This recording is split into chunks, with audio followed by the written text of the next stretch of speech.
Broadcasting to you live from the Orion spiral arm of the Milky Way galaxy, the solar system, planet Earth, North America, the United States of America, somewhere outside of the UK, who has just found Henry Nowak's killer guilty of murder. My name is Brian Engelman. Today is Thursday, May 28, 2026, and this right here, the thing that you are watching, well, it's called, ready for the snap? The TNAM Daily Show, bigger. The TNAM Daily Show. TNAM, of course, stands for the New American Media, because the old American media has failed you. Hello to everybody on Rumble, Patriot Warrior Texas, Texas Mornings Unplugged. Happy to have you on Rumble. Everybody consider subscribing to Rumble and YouTube. Hello to everybody on YouTube. Seeing you in chat. Kenneth. Dina, Ortho, David, and more. Thank you so much for being here. Did Nimbus attack our host, Brian? No.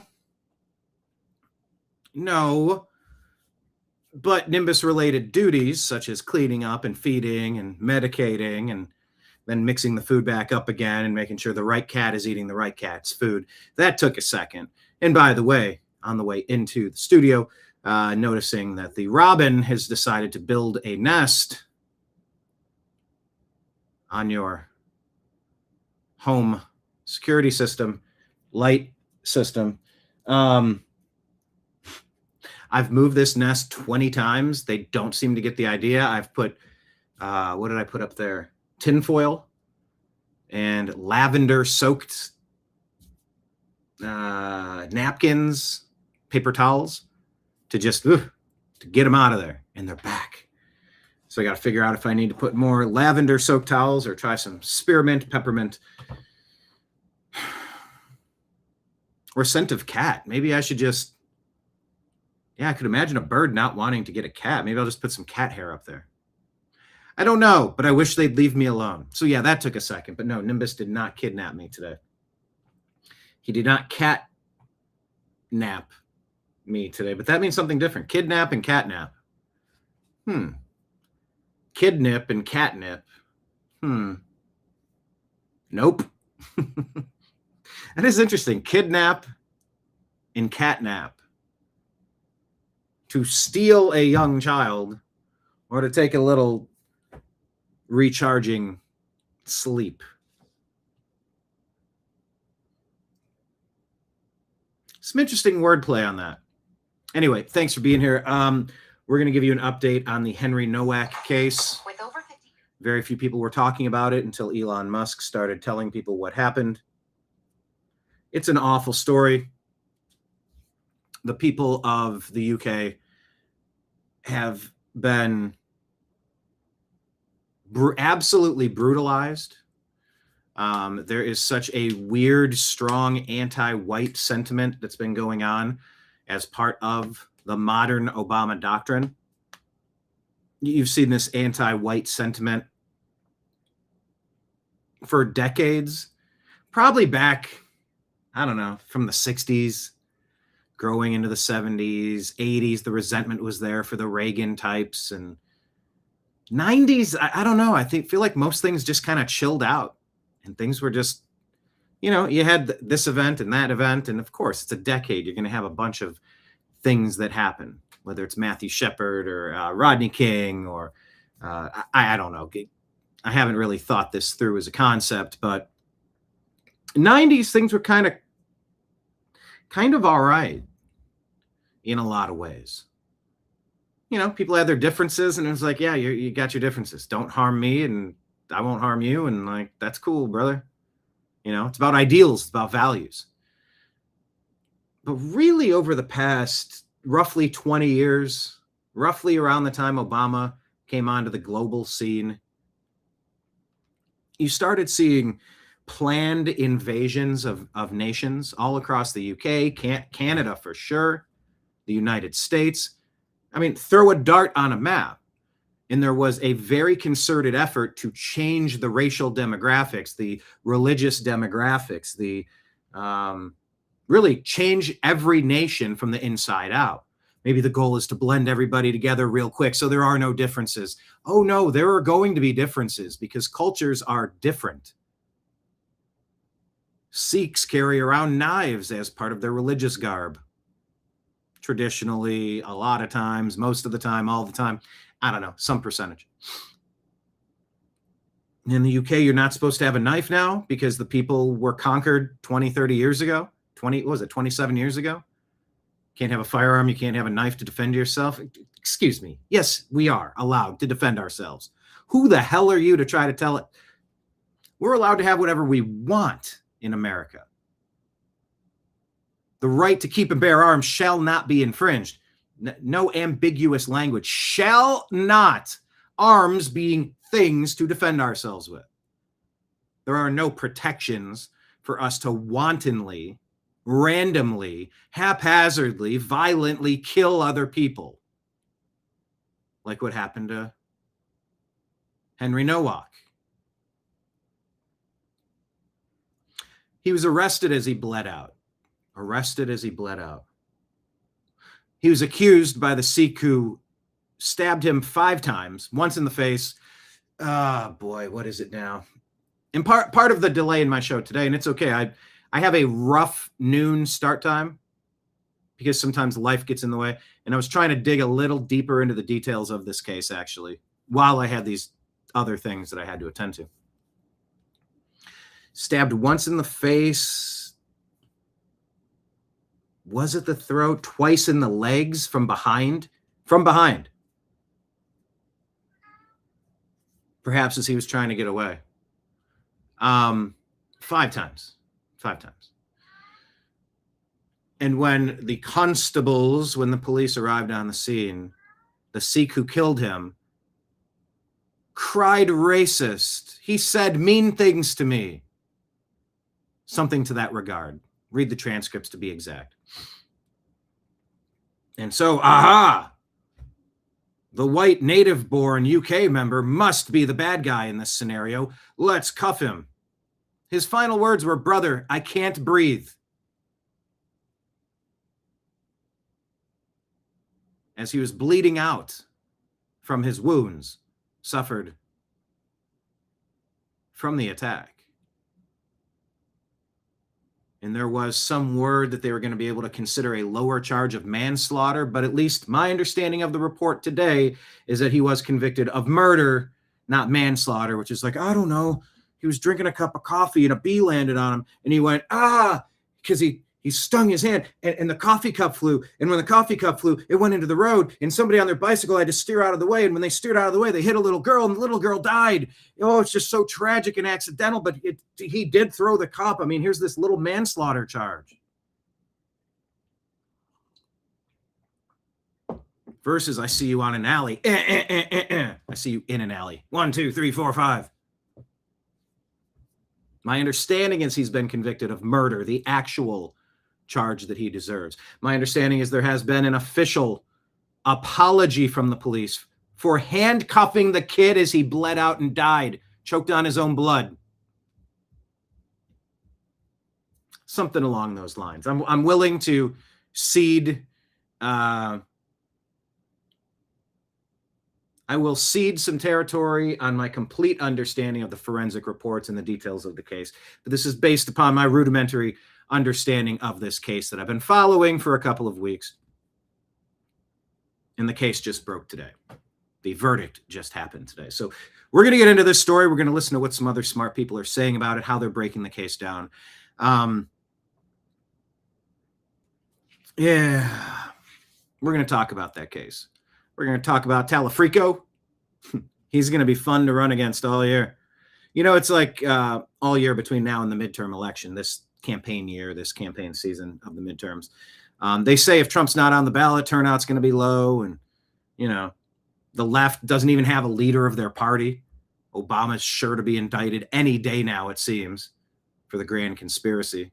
Tulsi Gabbard going to be with her husband, leaving the director of national intelligence post, but not without doing a lot of work, not without exposing a whole bunch that was going on in Georgia with the ballot situation, the ballot rigging accusations. Oh, there are accusations. Has a court found anybody? Nope. I'm not making that claim. People like to twist things if I discuss things they don't want to hear. Like when I called to find out if that conservative podcaster, YouTube creator, physicist, science guy, teacher was committed. I called the mental hospital to see how he's doing. And Eugene, who answered the phone, said, well, I'm certainly not allowed to give out personal client patient information to you. I said, I never asked for that. I don't want that. I'm asking to speak with him. I want to see how he's doing. He's been kidnapped by the state. Kind of take that shit personally, because if you allow it there, it's going to happen there and there and there and there. By the way, have you noticed what's happening with Mark Wayne Mullen, who's stepping in at Director of Homeland Security? Have you noticed this? Now, he stepped in for, it's so interesting because you're seeing a lot of 1-year terms or 9-month terms from Trump. Kristi Noem out, Mark Wayne Mullen in, and they have it drafted where they're going to stop international flights. They're going to halt international flights to sanctuary cities. No fucking shit. That's exactly how you handle that. You're blatantly, I was going to say vagrantly, blatantly violating the terms of our immigration laws. Why would you be entrusted to check the identification of people coming in internationally? Oh, no. No, if your city claims to be above the law and you're just going to waive all immigration, we are not going to entrust you to have people flying in by the thousands each day. No.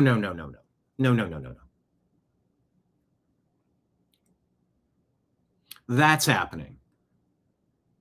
It's being drafted, it's being discussed, it's being put together. It's been signaled that it's coming.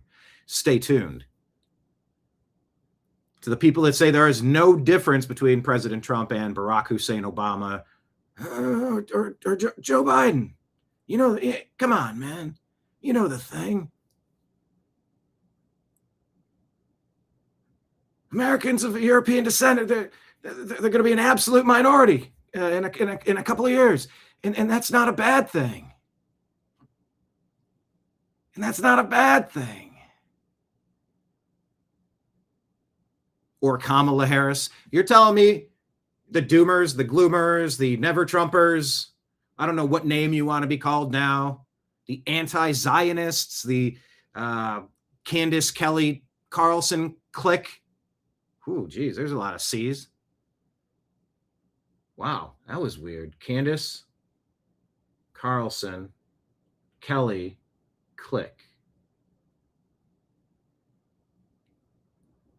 Individuals aside, the point is for people to actually say out loud that there's no difference between President Trump and the other presidents, that's just absolutely incorrect. I mean, look at the beautification projects happening all across Washington, D.C. The fountains are being fixed. They haven't worked in 20, 30 years. They're working now. Things are being cleaned up. Cities are being cleaned up. We don't have to live this way. We don't have to be invaded. We don't need our American culture shitified with trash, with crime from anybody on the outside that comes in and commits crime and produces trash and lowers the quality of standard quality. What about it? The quality of living, the standard of living. I guess that's what I was going for. That's not one particular culture. That's anyone that's not American. In order to be American, you got to be the best of the best. You got to this is like getting into college. I don't care that France gave us something that said, bring us all of your vagrants. You're tired. You're sick. You're weak. I don't give a shit what France chiseled onto a statue somewhere. That's great. But we are not a wayward home for teens. We are not an orphanage. We are not a soup pantry. We're an organization. We're a company with standards. We're a group that wants to achieve great things and protect ourselves from scammers and thieves. Thank you very much. But the Democrat Party has proven to be, well, the antithesis of that, selling us out. In conjunction with the rhinos. I heard a number. It was somewhere near 100. Might have been 80 something. Could have been 120, maybe 160. I'll just say roughly around 100 Trump was basically 100% in the people that he's endorsed. Every less rhino actually swings Congress toward MAGA. Notice I didn't say Republicans, because the only thing less trustworthy, reliable, and valuable than a Republican is a Democrat. I don't like either of those two parties. MAGA, something different. To the haters, they'll say it's exactly the same. There's no difference. I'm done with Trump. He had a mean tweet. He sided with Israel instead of Palestine. Can you fucking believe it? I know. I get it. You have some pet issues. He didn't release enough Epstein stuff. What more did he need to do? Well, there's all of it. What didn't he release? Seems like he's the one that prosecuted Epstein. Epstein offed himself, allegedly, in his custody. Epstein files were released. Information was put out. Not enough, no convictions. I get that. I share that anger and frustration. Where are the damned convictions? On the flip side, that's your pedo president. He deserves. There's no evidence of that. Show some evidence, or I'll stop with the slurs. I'm not going to entertain those. So there's fringe strife at the edges of the MAGA movement. Fringe strife at the edges. Imagine these movements are like 10-yard first down markers on a football field. The Overton window, every click is a yard.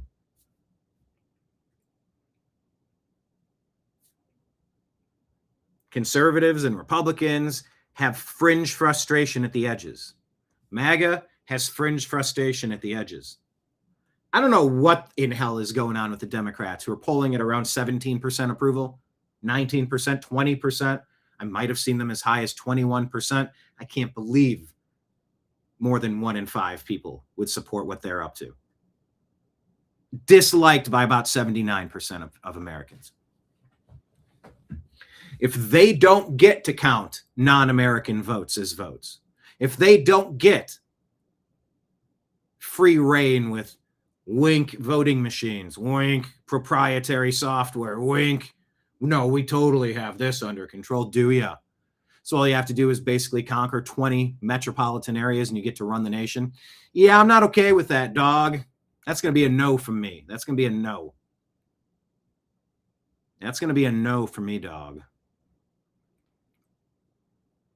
I get individual frustrations. I get big picture issues. But if you step back and look at 100 things that are happening, you either see the radical transformation, the difference that this administration has made, or what? You're a disingenuous, lying hack, paid propagandist, traitor to this nation who knows damn well what you're doing. Or you're suffering from Trump derangement syndrome, a severe degree of it, because of which your inability to see the forest for the trees, to step back and see the full puzzle because you're fixated on one fucking puzzle piece, you're unable to see it. Or what? You're misguided, you're underinformed, you're uneducated, you're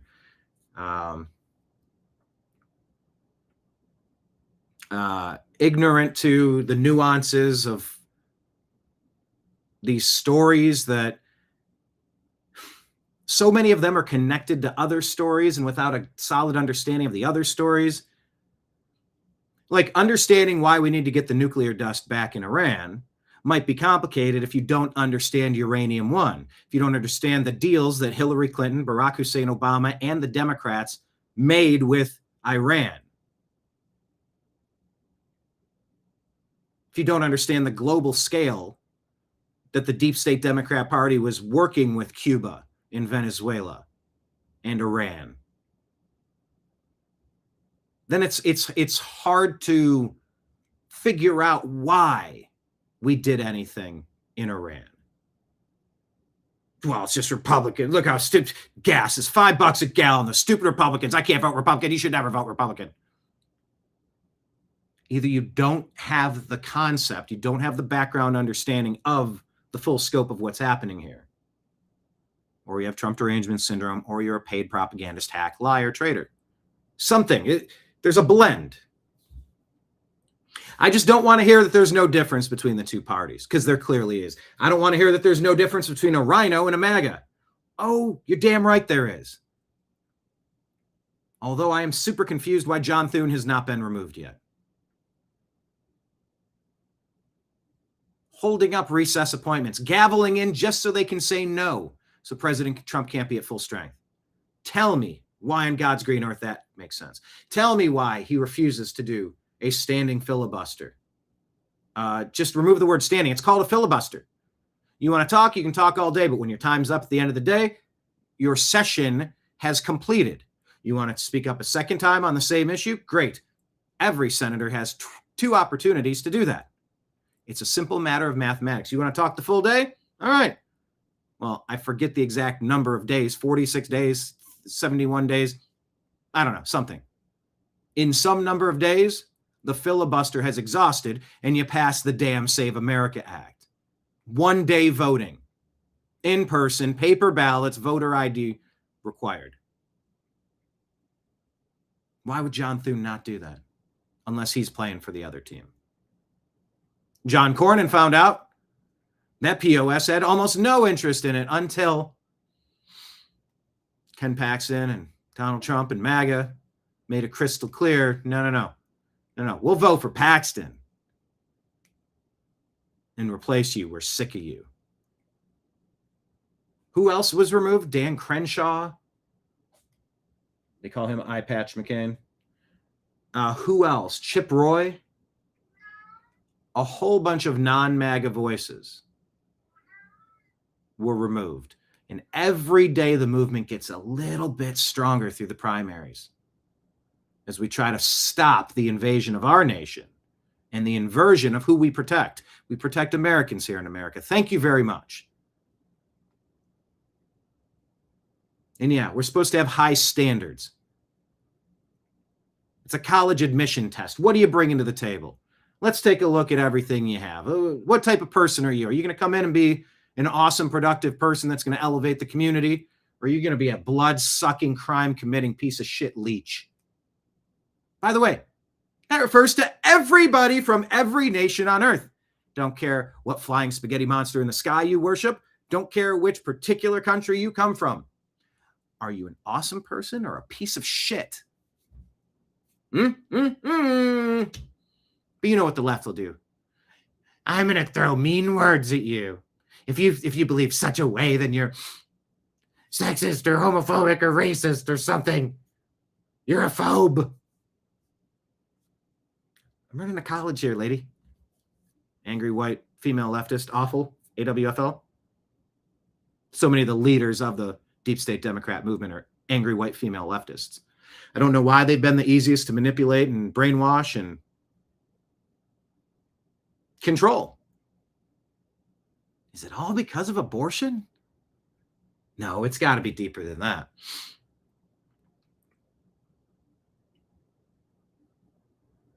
Our nations need to be protecting our people. Different cultures, different nations have different customs and norms. But when the people installed, whether it's Keir Starmer or whatever clown is up there, Carney or what was that other guy's name in Canada? Trudeau or an Obama? I'm sorry, Biden. Let's go with Biden, Obama's third term. When these people are installed and they hate you and they're looting everything not nailed down like a meth head, trying to strip copper from an old house, it's time to do some reevaluating, and it matters. There's a big difference between Democrats, rhinos, and MAGA. So don't take the black pill, people. That's so racist. No, the black pill means I give up hope. The red pill means I'm going to learn the truth. The blue pill means go back to sleep, which coincidentally, that's the Democrat Party. Go back to sleep. Sang Maynard James Keenan in the song Pet by A Perfect Circle. Perfect Circle has a new album coming out, it looks like. In conjunction with Pussifer's new album, Maynard James Keenan, a prolific singer, musician, vocalist for Tool. Man, I'm ready for a new Tool album. It's been 7 years. But that's what we're going to talk about on today's show. How all these non-related stories, they are kind of connected. There are connective tissues between these disparate stories. And I think if you watch this program, the TNAM Daily Show, you're going to get you're going to get a variety. You'll get a swath of, you're going to get a good buckshot out the back door. Didn't Joe Biden say that? Was it Biden? About shooting a shotgun through the back door. It's like, no, you don't. What? What are you talking about? You're going to get a scatter shot of stories here. And we're very happy to have you. Once again, let me put it up on the screen. Oh, geez, I've had Nimbus attacking our host Brian up here for a while.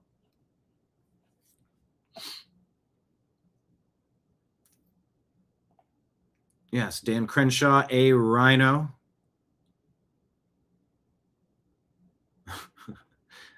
Played with my tool. I played with my tool CD. Oh, there you go, CD.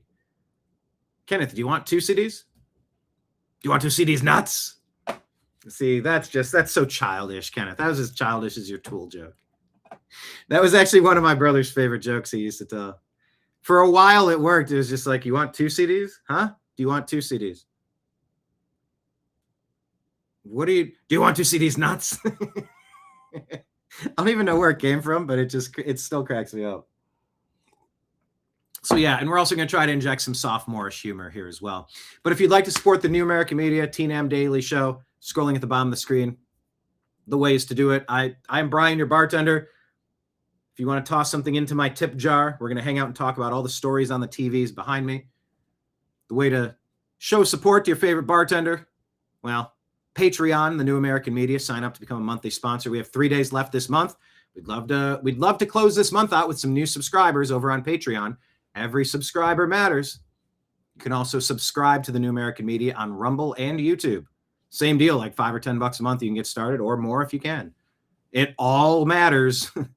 It all matters. What also matters is you texting your friends and inviting more friends to join you up here at this bar. We want to pack this place. We want to fill up the chat. We want everybody hanging out, having a good time. But yes, while we're hanging out on Rumble or YouTube, you can drop a Rumble rant tip or a super chat tip, just like tossing silver coins behind me there, clink, right into that tin tip jar.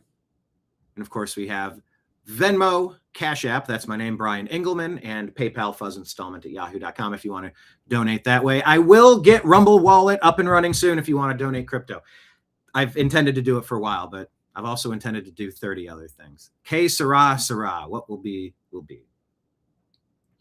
So yeah, good times. All right. So without further delay, buckle up, buttercups, the TNAM Daily Show, and all of the stories we're about to share. It starts right now.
Your guide to the truth, thenewamericanmedia.com.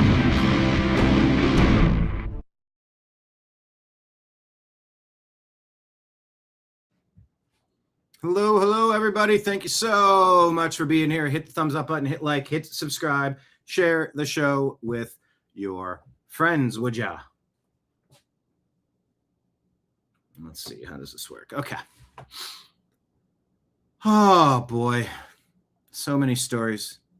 I'm going to start with the one that I had yesterday. Oh, I guess I got to click it from over here. It's just because it's one of my favorite stories. I will start with this again. It still cracks me up. Start out on a lighthearted note. Slightly off balance posted this. They just sent me the body cam footage, so I thought you guys might like a little treat before tomorrow. Just it doesn't bother you, huh? Yeah, a lot of times you can. Maybe it's different because I'm mature.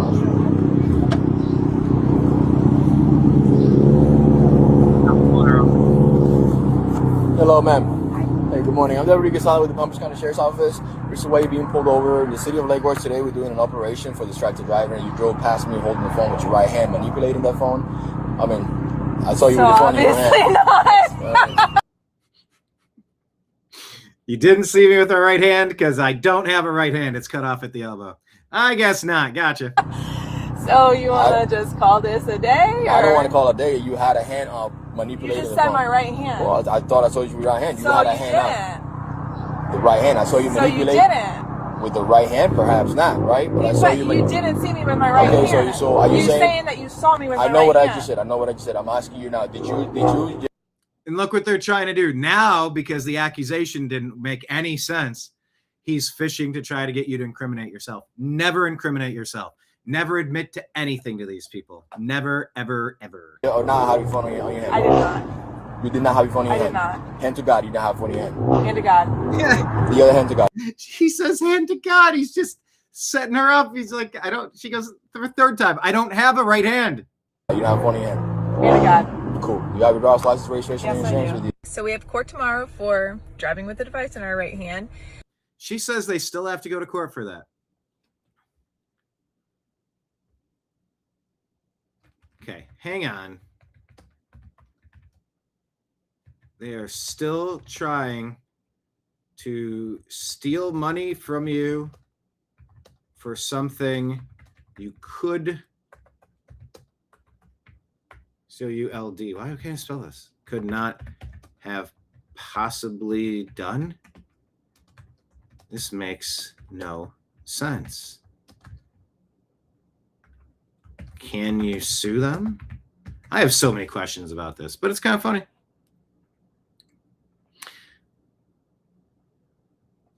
Has no hands. Follow us on Instagram, by the way, at The New American Media. All right, let's go through what we put on here. Reminder, the only way out is through. Keep moving.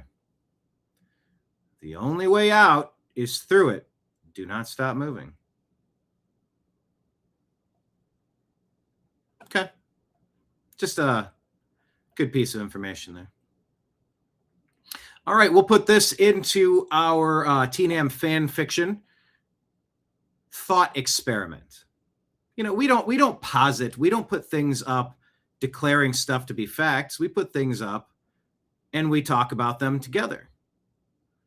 So, data centers. Okay. Is this a cover for something? Let's think this through. Oh, that's good, Mark. No, she quickly removed her prosthetic hand, obviously. HIPAA violation. HANDA violation.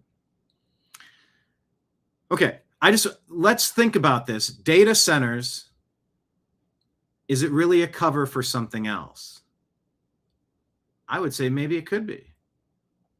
So this lady just said, what if all the data centers that are currently being built are for the underground bunkers so that it doesn't pollute the underground system? So they're building them up here because why now all of a sudden are we having all of these massive bunkers? So I went down the rabbit hole and let me show y'all the timeline. So in 2025, Catherine Austin Fitts, who was the former U.S. Department of Housing and Urban Development, she actually came out and said that there was a missing $21 trillion worth of funds, and it all went to this $21 trillion underground city that had been built between the 90s and the early 2010s. She also discussed this on Apple TV on a show called Beyond Belief in 2019. During the 2025 interview with Tucker Carlson, she said that $21 trillion that went missing was actually secretly diverted by the U.S. Gov between 1998 and 2015 to construct a network of about 170 underground and undersea bunkers intended for the elites. Now, based on the info I was able to find, it says that the United States is home to an estimated 4,000 to 5,500 operational data centers, accounting for roughly 40 to 45% of all facilities worldwide. Now, they want people to think that these data centers are currently being built because AI has taken off. But do y'all know that ChatGPT was only publicly released on OpenAI on November 30th of 2022? And even though we're just now seeing the uprise of all of these data centers and seeing the way that they're draining water, this is nothing new. In fact, the first massive commercial hyperscale data center, per Google, says it was built by Google in 2006 in the Dalles, Oregon, spanning over 1.3 million square feet. It revolutionized the industry by introducing a massive warehouse-style architecture specifically optimized for cloud computing and internet services. So, okay. What hasn't made sense to me in this whole process is, what are you doing with this water? Why aren't you recapturing and reusing this water? If it evaporates, let it hit the top of a bubble dome and slide down the side, and the condensation forms as water, and then you recycle and reuse that same water. There shouldn't be an endless supply of water, but what if it is an endless supply of water for an underground city, underground bunkers?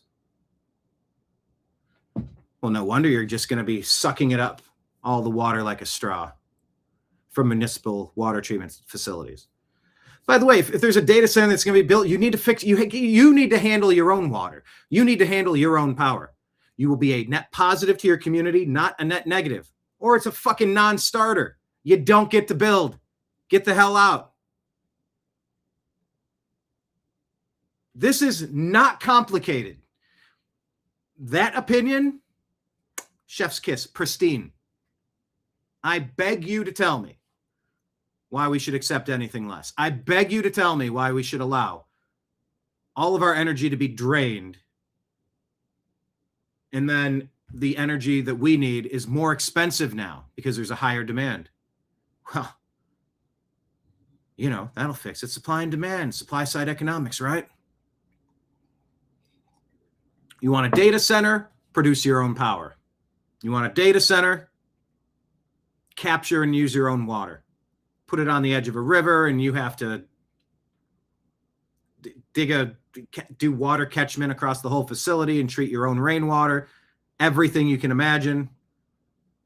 No, you shouldn't even really be connected. It should be a one-way connection where you can give extra water and extra power back to the community, not take. This is not rocket science. But what if you need a whole bunch of clean drinking water for the underground cities? I'm not saying I believe this, but it's an interesting concept, methinks. if these data centers have been around since 2006 and they started building those bunkers in 1998, and now all of a sudden we're seeing an uprise in data centers to the extent that cities are losing electricity, cities are losing water, would it not potentially make sense that there's a strong possibility that these data centers are not just for the people above ground, but potentially for the cities underground? Comments are interesting. Forrest says, I think there's definitely an event coming and they know it. Sang says, I think they're mass surveillance centers. Bookish, I have absolutely zero interest in living in whatever hellscape they're creating. I don't know. When she saw it, it just made me go down the rabbit hole. I decided to do my research, and this is what I came up with. So let me know what you guys think in the comments. Per usual, this is all alleged. Can't confirm or deny any information, but I definitely implore you to do your research. Whatever else I find out, I'll be back. Like, follow, stay for some more tea. Okay, so It's a thought experiment. It's from the fan fiction section. Something to think about. All right. I mean, these things, if you fly over those lands, it looks like a giant microchip plugged into the earth. What else could it be? Could these things be used to beam power up to the satellites? I don't know. So something about this doesn't make sense. And it's okay that we have concerns here. I think it has been reported that the data centers are lined up in a special way, like on ley lines or something, like they talk about on Coast to Coast or Ancient Aliens. Energy vortex centers, you know, like this ruby zoisite that I charged at the Energy Vortex at Bell Rock, Sedona.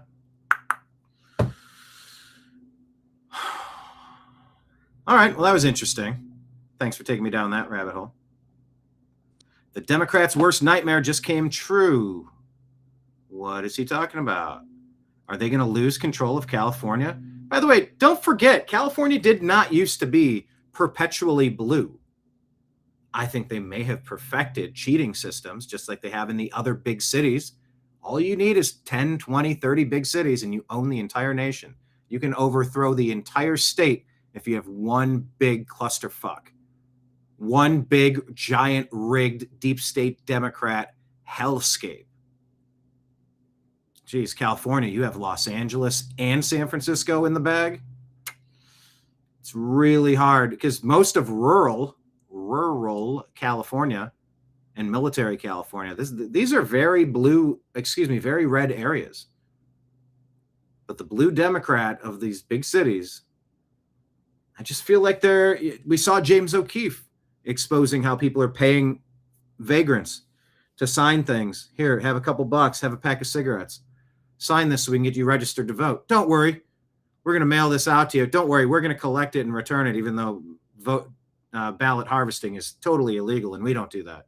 Also, the Postal Service Union is going to endorse the Democrats. Totally nothing to see here. Oh, and we're going to pause our elections for a little while just to find out exactly the count of the other guy, and we'll magically almost always have, 0.3, 0.0, just a little bit more. So, oh, wow, look, that was a close one, and we pulled this one off again. I'm not buying it. I'm not buying anything about it. California gave us Richard Nixon, who was, some would say, a much better president than you recall. He was taken out by the deep state. He was taken out because they bugged a Watergate hotel. Obama bugged the entire Trump administration. Where's the justice there? California gave us Richard Nixon, Ronald Reagan. You don't really want to claim Schwarzenegger because, it is a Kennedy Schwarzenegger Democrat. But he ran as a Republican and he governed as however he governed. But could California lose their grip? Could the Democrats lose their grip on California? Yeah. So things are going much worse for the Democrats than we thought. California is flipping red, and they are so desperate to try and prevent it that they are turning on each other. The panic first set in when they realized the race for governor is about to be decided by two Republicans. So the Democrat establishment released its cornucopia of blackmail on Eric Swalwell to force him out of the race and try and consolidate the Democrat vote. And Eric Swalwell was running. And they kneecapped him, didn't they? They took out their own. Now they're doing the exact same thing in Los Angeles after the Republican candidate for mayor, Spencer Pratt, has seen a meteoric rise in the polls. A random phone call was just leaked exposing the current mayor of Los Angeles, Karen Bass, who's also running for re-election, seemingly admitting that the massive and destructive Palisades fire was an inside job, she was aware of it, and prevented anybody from trying to stop it. This wasn't a coincidence. This is the Democrat machine fighting for its life. As always, like the video and subscribe to the channel. But let's start with this insane leaked phone call from Karen Bass. Maybe it is, maybe it's not. Let's take a listen. The situation is very dangerous, and I would never I will take the criticism before I do a publicity stunt. And frankly, a press conference at this point in time would just be publicity. I think the neighbors, the property owners, and the residents. 41,000 people live within a square mile here. Yeah. Two families share a one-bedroom apartment. But they want to hear that something is going to be done. They want to know it's recognized. Recognized. Exactly. But if I have a choice between that and compromising something, I just have to go along with it. It's not my area of expertise. I want to make sure that you are safe. And safe? Is she threatening him? Hopefully you can read in between the lines. What? That's no, that's definitely a threat. But I would just appreciate. Oh, that's So things are going much worse for the Democrats. Then it cut off there. Let me see if I can.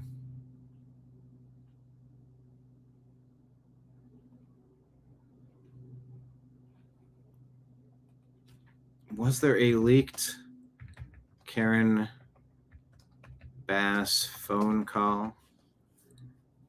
Because that sounded very threatening. Okay, Wall Street Journal. Calls between LA Mayor Karen Bass and John Alley, a property manager and whistleblower in the Palisades, Westlake, and MacArthur areas. John Alley contacted Karen Bass to warn her about extreme fire risk due to weather conditions like high winds and dry brush. Karen Bass tells him to read between the lines, hold tight, and that you will understand soon.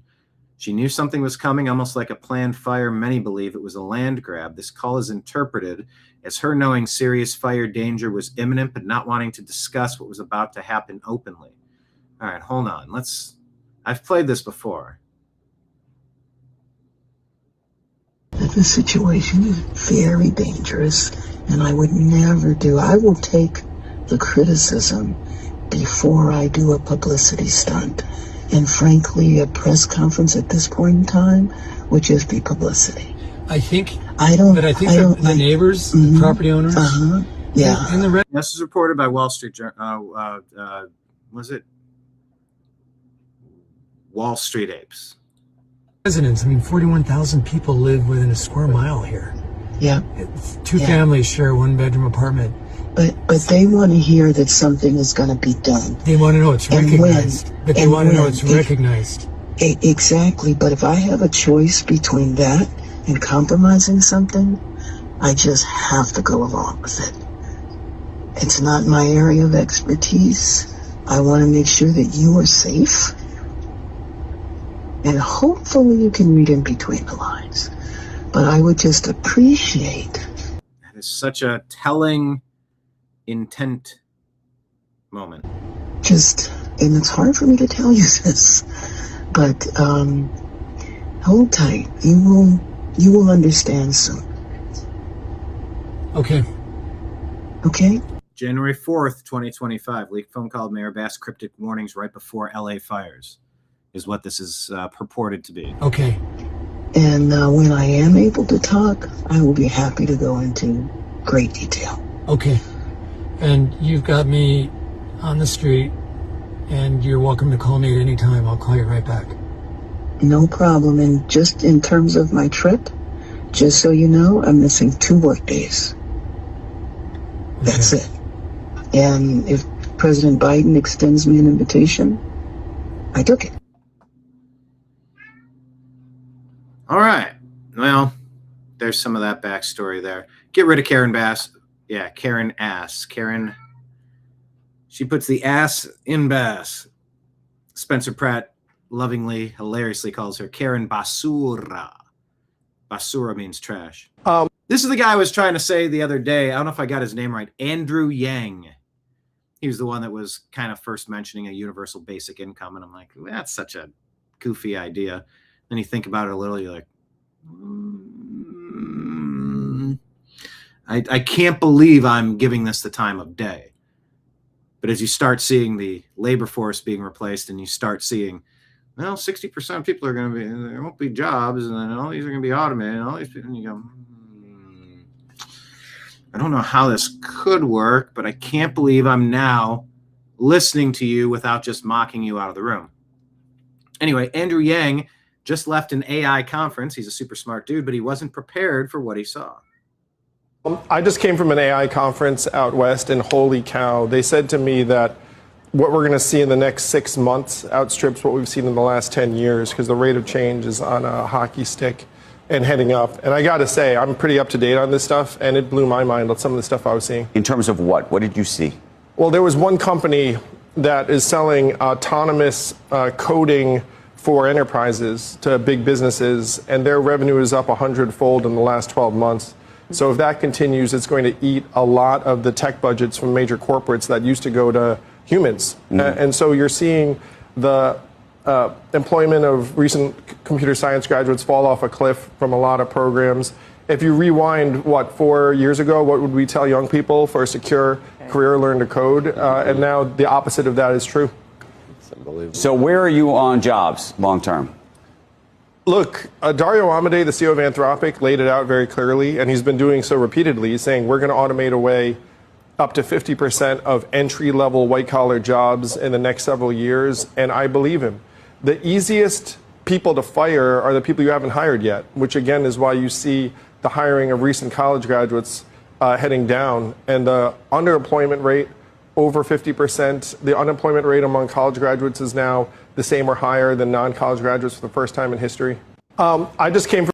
This is weird. I keep clicking on their site and it won't let me follow them. Oh, now, well, you saw that glitch though. I just came from an AI conference out west. Super weird.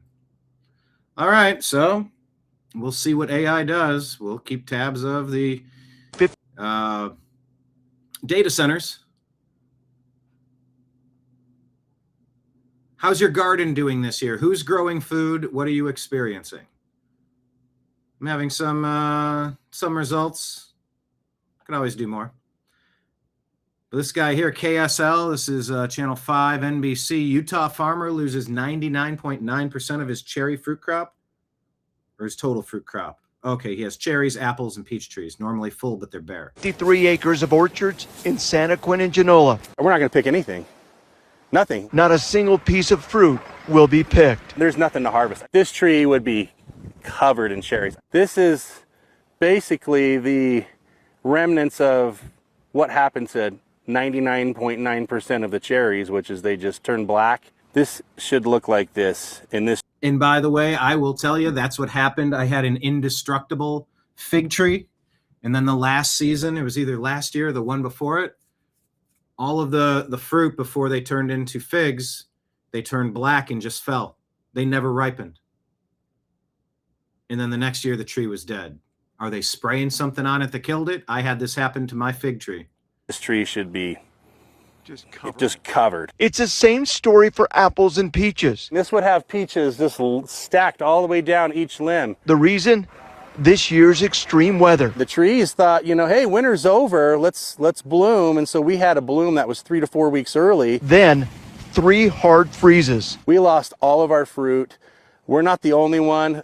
Most of the farms in this area and a lot of them across the state, they have total crop failure. For consumers, the more than 90% fruit loss across the state could mean slightly higher prices, with out-of-state growers helping to fill the gap.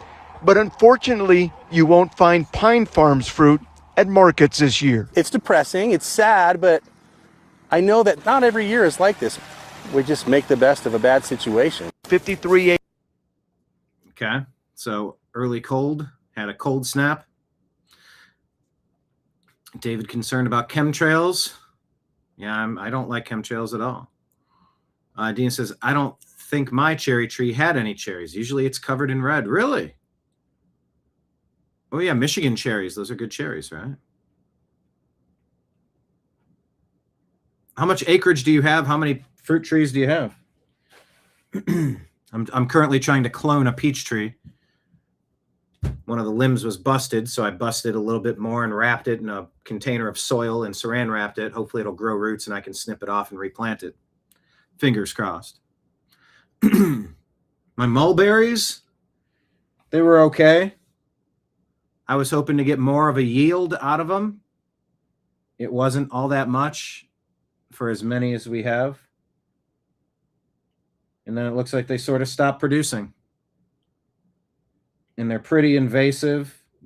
I had a side tree growing off of one of the root systems, but it was getting too close to my driveway and maybe cracking underneath with a root system going under. So I cut the tree down, both of them. Neighbor cut, well, the electric company cut one, then I cut another. Now I need to dig up and cut that root system so it doesn't keep going. But yeah, I don't know. My potatoes are doing okay. Tomatoes could be going faster. I don't know. All right, here's a story. I'm not sure if you heard it, but you need to be aware of this. CIA has been accused, according to the Daily Mail. CIA has been accused of using Ancestry and 23andme.com to, quote, hunt down, end quote, alien bloodlines in millions of DNA tests.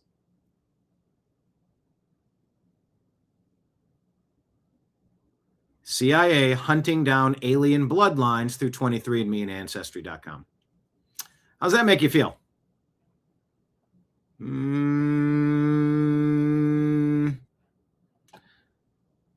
No bueno. Looking for the opposite of royal blood of kids to stick in special classes in school.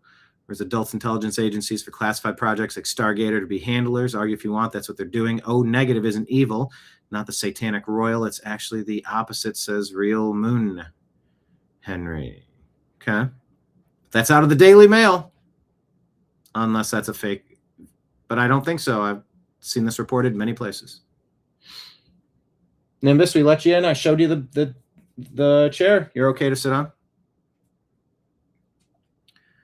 Nimbus wanted to jump up here again, but we're not doing that today. All right, Spencer Pratt put this out. If I click on it, it doesn't take me to the video, which sucks, but I'll play it from here. She says, well, the LA that I grew up in, where's the volume? That I grew up in, first of all, was a lot cleaner. There were not people sleeping on our streets. The city was actually affordable. You could rent an apartment, work part-time, and go to school. So it was a lot different. And I am so hopeful, though, because our city has grown to be such an international city, and I love that. Everybody in the world lives here, and our city is much more diverse than it. It used to be clean, but now it's diverse and dirty. Hold on. I got to hear this whole thing one more time. Kenneth, your Chuck Berries have darkened. What? My Chuck Taylors have darkened playing basketball. Well, all right. Can we try to make sense of this video clip with Karen Bass? She says the LA I grew up in doesn't exist. It used to be clean, but now it's diverse. So if it's not clean, it's dirty, and you're saying that the diversity messed it. Like, am I hearing this right? LA that I grew up in, first of all, was a lot cleaner. There were not people sleeping on our streets. The city was actually affordable. You could rent an apartment, work part-time, and go to school.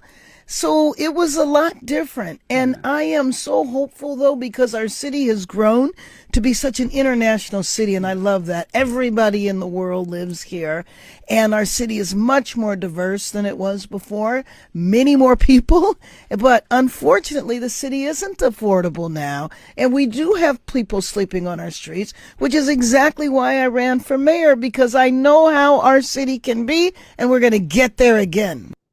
You can't even wave because people are afraid of being called Nazis. You got to keep it right here.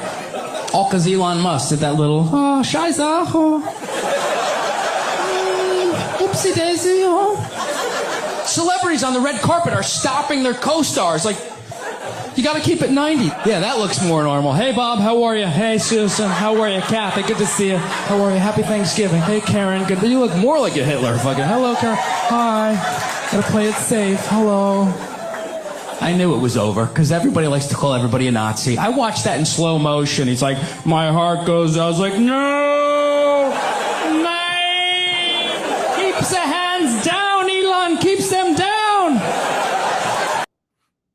Okay. We just buzzed past Karen Bass, but like, for real. LA used to be clean. It used to be affordable. There didn't used to be tents and vagrant camps everywhere. But now we're an international city, and it's gross, and there's tents everywhere, and everything's expensive. Almost as if those are the same exact story, showing you cause, effect, cause, effect, cause, effect. Are you saying people from other countries are dirty? Bruh. Karen Bass is the gift that keeps on giving. LA, come on. You cannot bring a commie Mamdani in. You cannot allow Karen Bass to burn your fucking city down and keep her in office. You cannot allow it. You cannot let Karen Bass escape this. You've got to vote Spencer Pratt. 15 years of my life into beautifying, restoring, renovating, repairing a dilapidated Los Angeles, wrong side of the tracks neighborhood.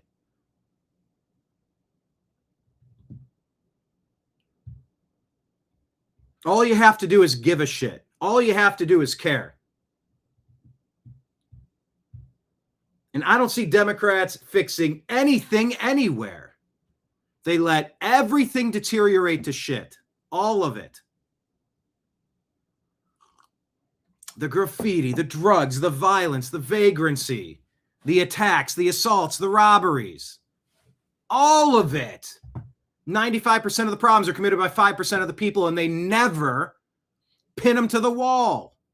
Make an example out of them and show the rest of your community, hey, don't fuck around. Look what happened. That guy's gone for life. You don't mess around in your neighborhood. You don't attack the people of your community because you get removed. You get thrown into a cage if you're going to act like an animal. Karen Bass. It used to be affordable, clean, safe, but we turned into a sanctuary city and said, hey, if you're illegally in the country, come on into Los Angeles. Come on in, everybody from everywhere. There's nowhere to stay. There's not enough money, so I know you're going to go commit crimes and do a ton of drugs and just sleep on the streets. You mean every immigrant is that way? Nope. Didn't say that. Nope. But the people that go through the admissions process and actually become citizens, those are the ones we trust and respect. The rest, you don't have a ticket for the movie. Out. You don't have a wristband for the nightclub. Got to get out. By the way, you're trespassing and I can file charges. Do you want to make this complicated or easy? Come on, up, out. Karen Bass. The city used to be affordable and clean, but hey, now we're international. We got homeless problems and drug problems and tent problems and trash problems. Everything's unaffordable and gross. There's your communist progress. The lady who went to Cuba to study under the ways of Castro. Good grief. Yes, Kenneth, government is the highest level of mafia. Yeah, your mafia boss champion is government.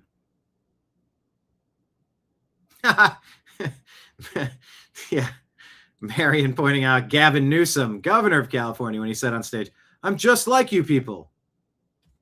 I'm not smart. I can't read. I feel like Gavin Newsom was told at one point you were hired to be our ASL, American Sign Language correspondent, and nobody told him he didn't need to use jazz hands in every single interview now.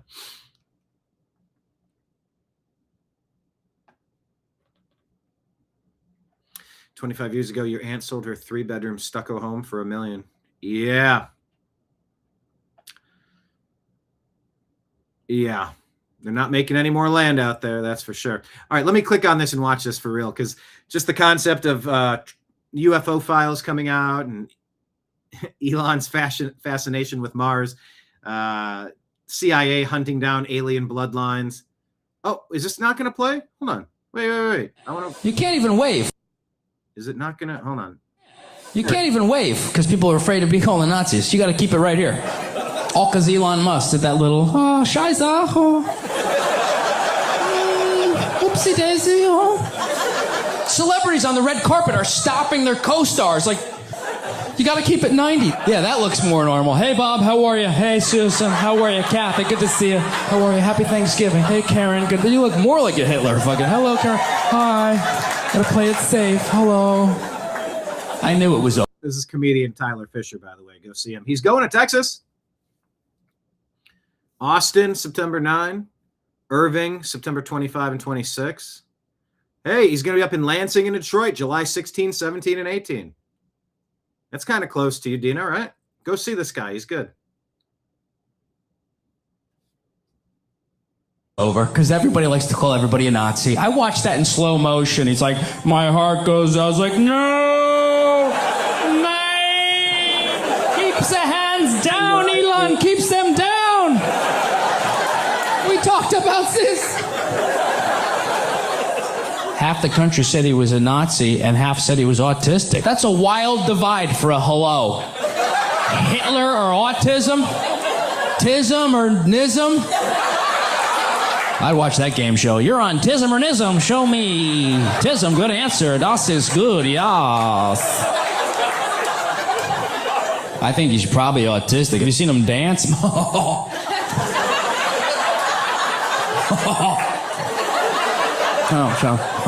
Richest guy in the world. Can't take dance lessons? Is that Tism or Nism, sir? What do you think? It's Tism. Show me Tism. Good answer. Good answer. You win a pile of toothpicks. Go count them. 52. I don't even think he's a human being. Why don't we start with those questions? Is Elon Musk a human being? Nothing about him says human being. I think he's an alien. Think about it. He's fucking obsessed with going to Mars. Why? He just wants to go home. Oh, well, I am. I live up there. Oh, he was just waving to his mom. Oh, hi, Mom. Oh, sure. Be home soon. Be home soon. Up there.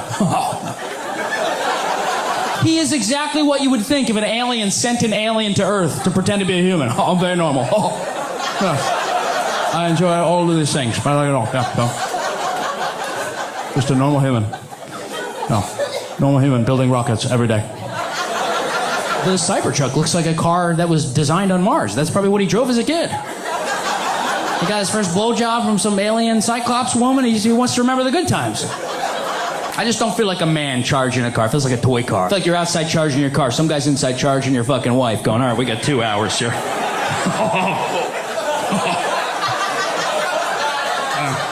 Does anyone have a Tesla? Yeah? It is on fire in the parking lot. You're going to want to put that a big swastika on it. It's not the neighborhood for it.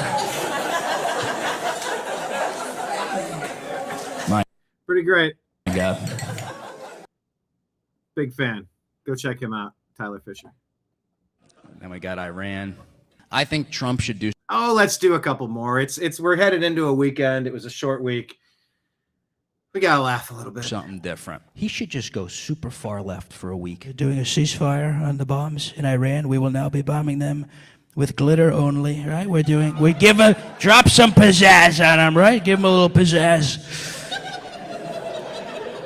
Before we invade, we will ask everybody's preferred pronouns, to make sure they're not triggered. We will have on-the-ground therapists. I love this dude's Trump. I like doing campaign Trump, but this one is kind of just, I like where this impression sits. And social workers for the people of Iran and the Strait of Hormuz. How about that? They say the Strait of Hormuz. I say enough straight guys. We've had enough, right? Right? We've had enough. Enough straight guys, enough. Of course, it's a Strait of Hormuz, probably white, straight and white.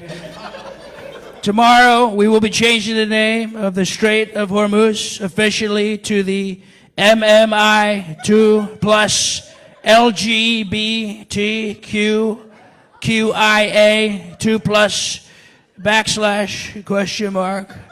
plus sign asterisk of Hormuz. It'll be so diverse, right?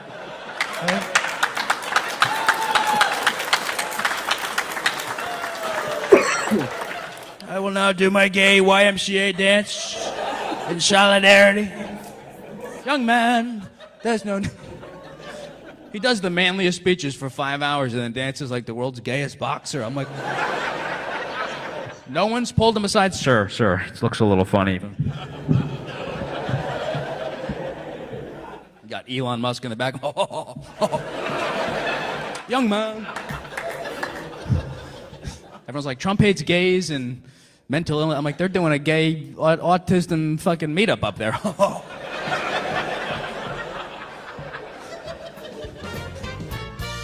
All right.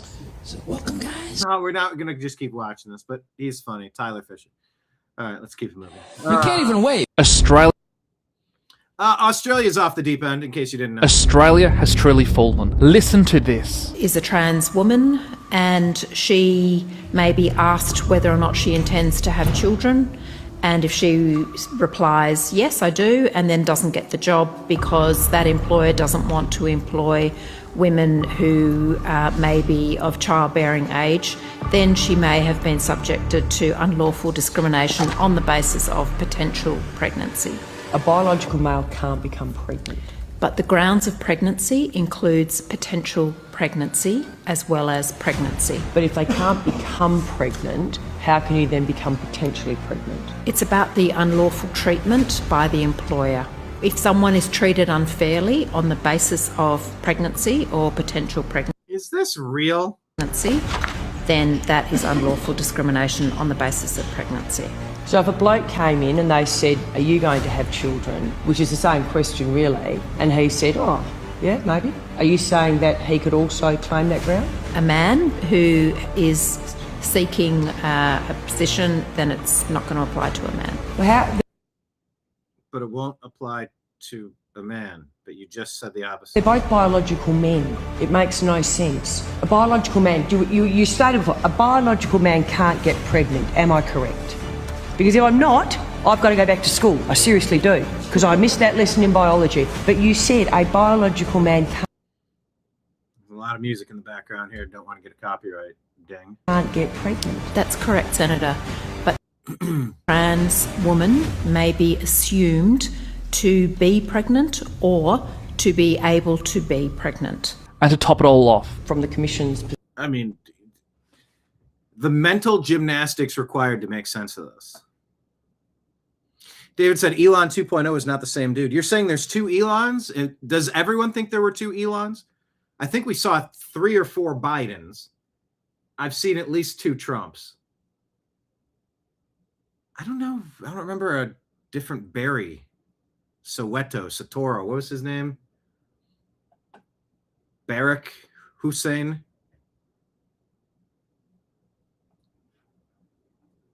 Perspective, what is a woman? An adult female human. Thank you. And includes a transgender woman. A biological man? No, it does not include. Okay. I'm not sure if this is a real video, but I mean,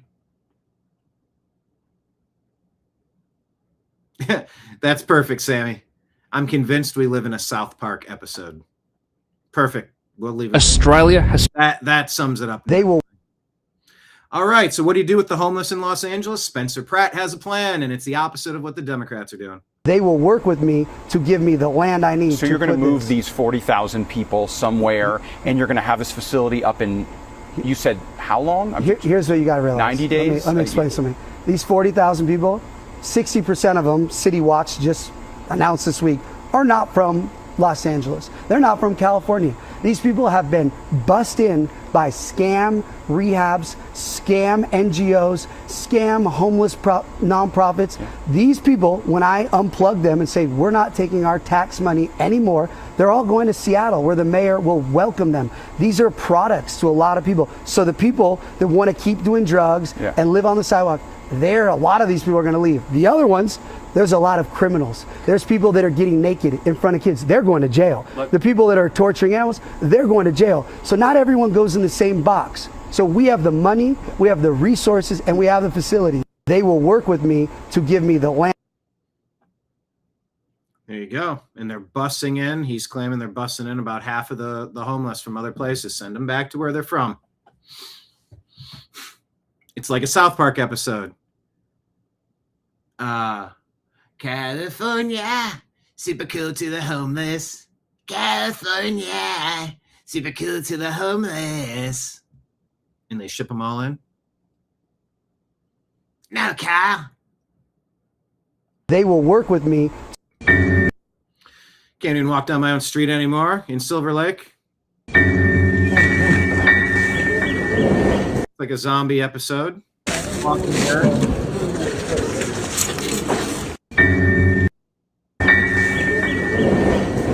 Yeah. Cool.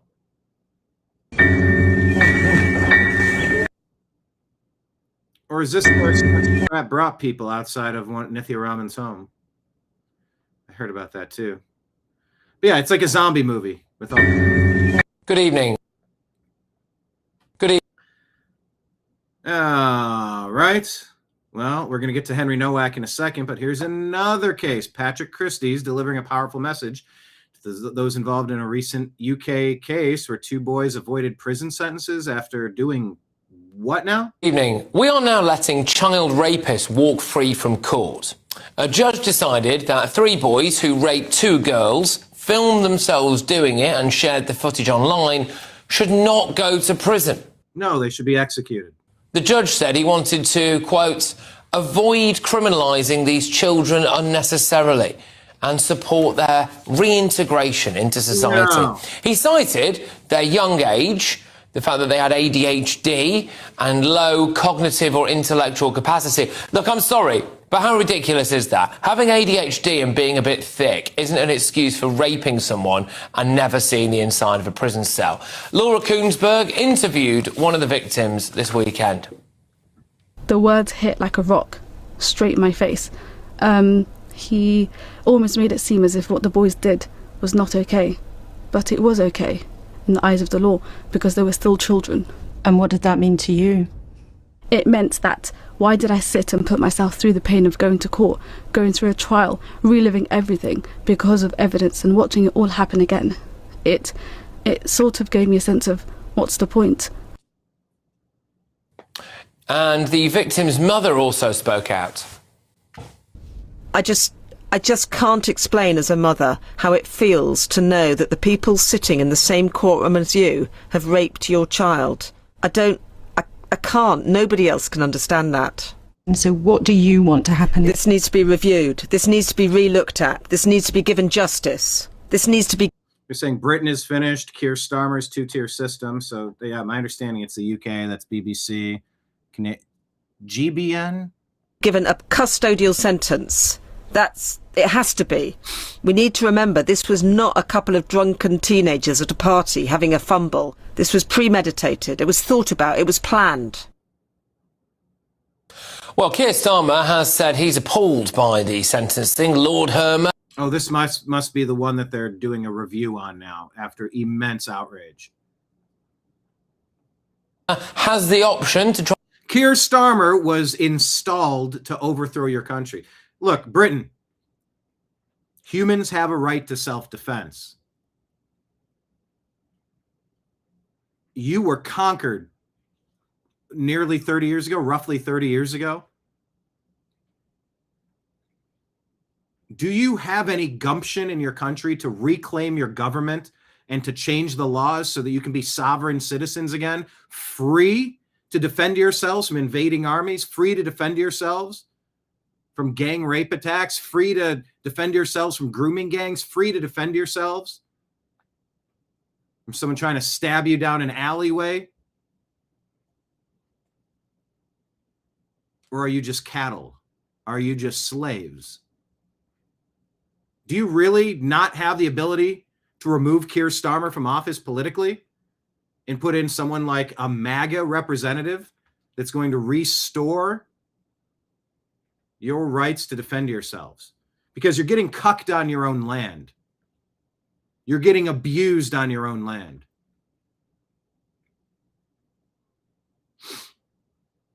The justice system, it is an injustice system. This is madness. These 2 kids don't need to avoid jail. They need to go into the electric chair and never heard from again. You're gonna rape 2 girls and film it? You're a demon. Like the one mother said, this isn't just 2 people having drinks at a party and then get frisky and something, and then you're there, okay. And you go, well, you can't allow that either. You can't excuse that. You go, not doing that. That could be a he said, she said, some sort of blurry, messy, sloppy, drunken thing that you both clearly got involved in, and you both clearly had a thing, and maybe, I don't know, somewhere along the lines, okay. A premeditated attack that was filmed? No. No, you just get executed. That's what you do to protect your countrymen. And by the way, if this was committed by 2 countrymen, good. You erase those countrymen. Those aren't humans, those are demons. There's a judicial system in place, and it's supposed to protect the innocent, not the bad guys. I don't know where this fascination with protecting the bad guys came from, but I want to create a party that is the exact opposite. And I think I shared something about that in my Instagram stack. I'll get to it. I think it's the last one I have prepared for today on our Instagram feed. Let's continue. Trying to go to the Court of Appeal, which I'm assuming he will do. Labour's Darren Jones was practically crying about this yesterday. As a minister, I'm not allowed to get ahead of the Attorney General's decision, but those girls deserve justice. Yep. As do their families, both for them, but also for other girls that are put in that position. And quite frankly, other boys need to know that they can't behave in that way and get away with it. No parent wants their daughter to be in those circumstances. And you don't want a society in which girls are growing up in those circumstances. OK, now I know that people always use this example, but Lucy Connolly was sentenced to years behind bars for a fruity social media post during the summer disorder. What's worse, writing a post and then deleting it, or raping a girl whilst filming it. Now, it beggars belief that the only person who did time in jail was the mother who put out an ill-advised social media post. It's remarkable. This is the latest in a long line of dodgy decisions by judges. And you get more penalty for running your mouth on social media than actually committing actual crimes. I don't think it's smart to get reckless on social media and putting things sloppily or violently or whatever. But still, there's a difference between words and actions. There is a big difference. You can say, I'm going to kill you. I'm so mad. Okay, versus actually pulling out an implement, say a knife, and you're a Sikh, killing an 18-year-old British kid. Difference between saying something and doing something. I think doing something is 100 times worse.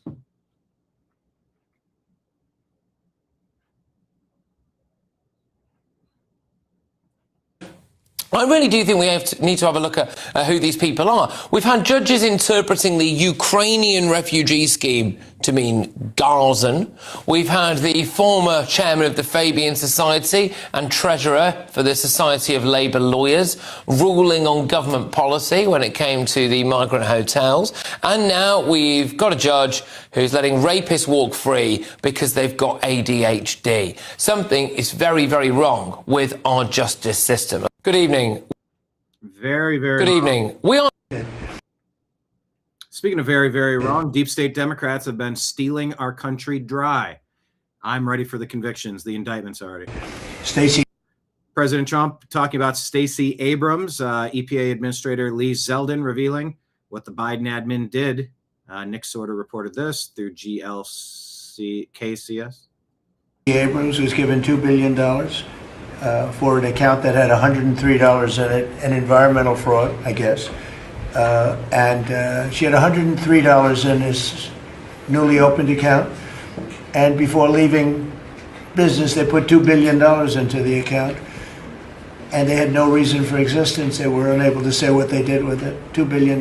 Lee, do you want to just mention something about that? Well, thanks to your leadership, Mr. President, that was canceled. And they no longer have access to that $2 billion. They fought like hell. They wanted that money. Go ahead. In fact, it was over $29 billion that it's now been canceled at EPA. You told us to make it a priority. This happened as soon as you came in.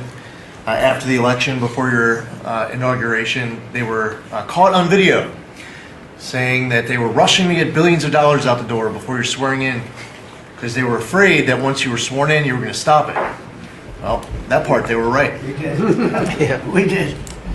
Great. And we're happy to do it, Mr. President. And, the Department of Justice under Todd Blanche's leadership, they just secured another big win in the appeals court on some recently canceled grants for different agencies. So great attorneys making sure that this accountability is delivered over the finish line. It's been a great team. Stacey Abrams was given $2 billion for an account that had $103. All right. Well, good. Stacey Abrams was given $2 billion. Big difference between MAGA and the Democrat Party. We played you video of yesterday on the TNAM Daily Show. Brian showed me picking up a couple of snakes from Dr. Oz's backyard. Turns out I do this kind of shit all the time. Take a look. rattlesnake in the driveway. There's a rattlesnake in the driveway, she says to Bobby. Hold on, guys. I'll be back in a flash. I'll be back in a jiffy.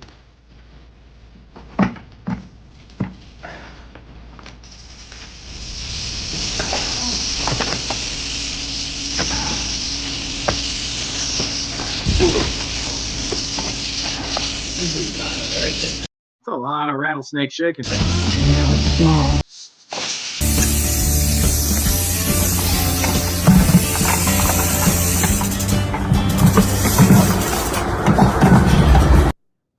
It's the thing about me is I like to extract the venom from snakes, local snakes. You can't just get them from anywhere.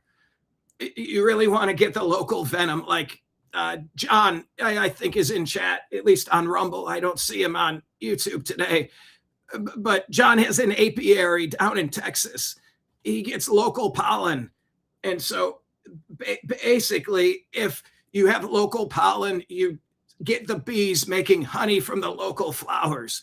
So if you have a some sort of seasonal allergy to the pollen in the air, the air dander, as some call it, the bees will sort of inoculate you to it. It's like a natural vaccine, really one of the only kinds that I prefer. So I like to harvest local snakes whenever I can. Only you. Amazing. That's amazing. Oh, yeah. Look at all the weed.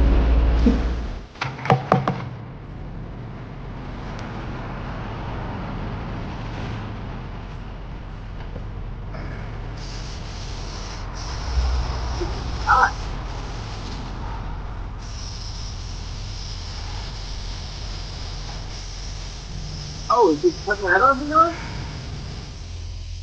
Is he just... No, actually, I'm not cutting the head of it off. I'm just pinning it down so that I can pick it up by its copperhead.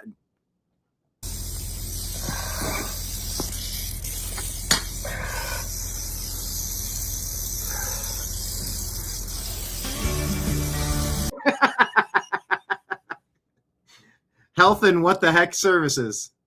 Bobby Kennedy.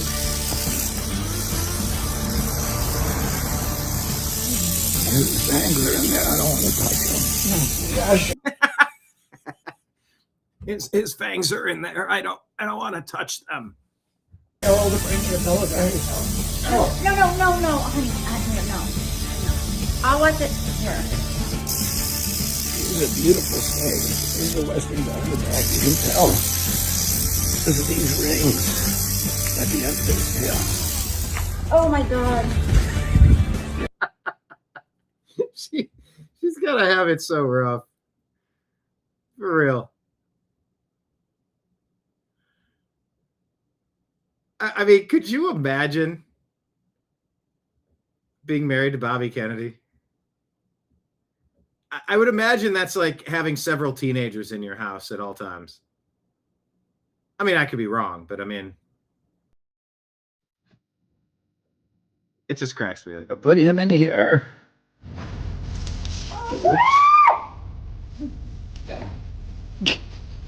All safe. Much better place for this guy.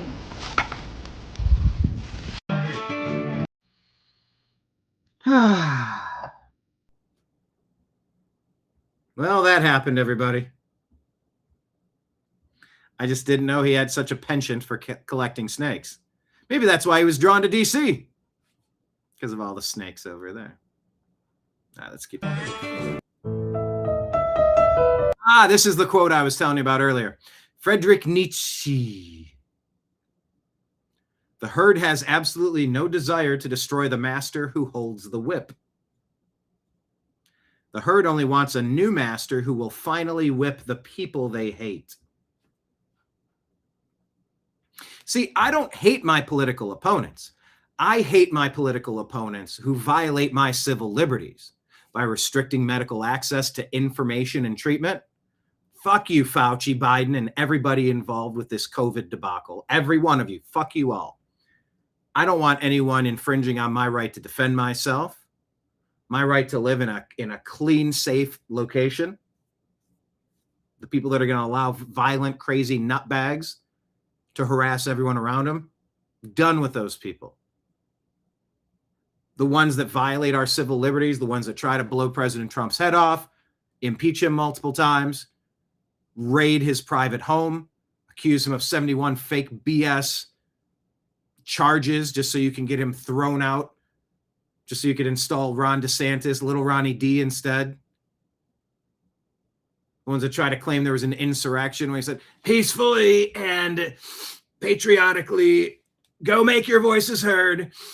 I'll be with you in front of Congress.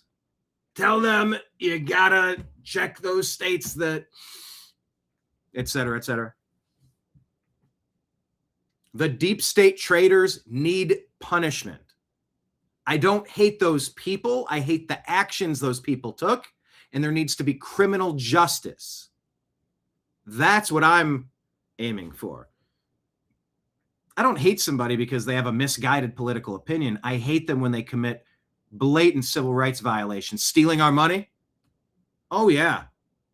Oh, yeah. That's a huge civil liberty violating moment. When you devalue the money that I have by printing trillions of extra dollars so you can spread it amongst your thief friends in a fraud ring, yeah, I'm going to take that personally. So I don't know. I don't know if it's about whipping the people they hate, but the master to go out and punish, indict, charge, and convict the bad people who did bad things. But yeah, other than that, I agree with that quote. Other than completely disagreeing with it, I completely agree with it. Next time you're... Speaking of the left, choose wisely. Which one are you, left or right? Next time you're on the beach, or I don't know, doing something with your family, planning stuff with your friends, just stop for a second to realize while you're making memories, there's someone at home writing on a sign with marker, taping a stick to it, putting it in the trunk of their Subaru, driving it to a sidewalk to hold it all day and scream at someone driving by in their Honda. Are you a cop? Are you a cop? Are you a cop? Then they wake up the next day and nothing changes. Yet they keep doing it over and over again. Every rally. This is the one that's going to do it. We yelled really loud today. That'll show them. Yeah, we told the cars today, Ethel. Wait till I get my new kazoo. I have a kazoo. I usually keep a kazoo. I have my Bobby Kennedy chicken here.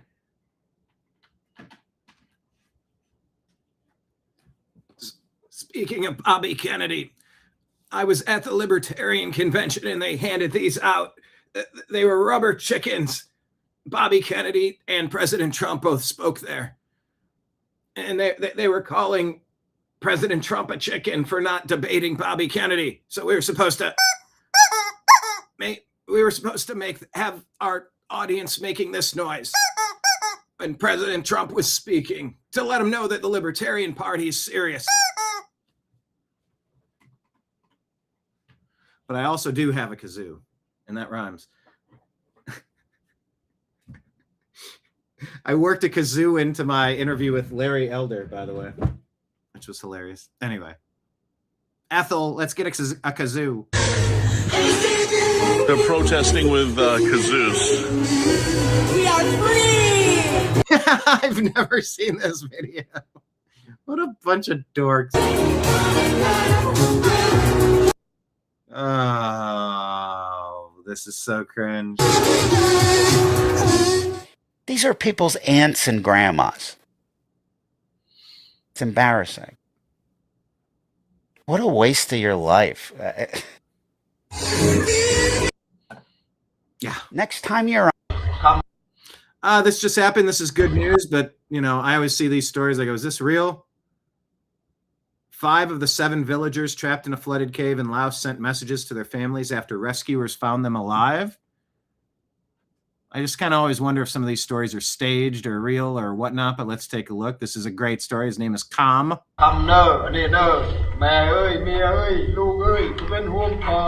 my wife, my child, don't worry about me. They've reached us finally. Tomorrow or the day after. I should be able to get out. My wife stays strong. And wait for me.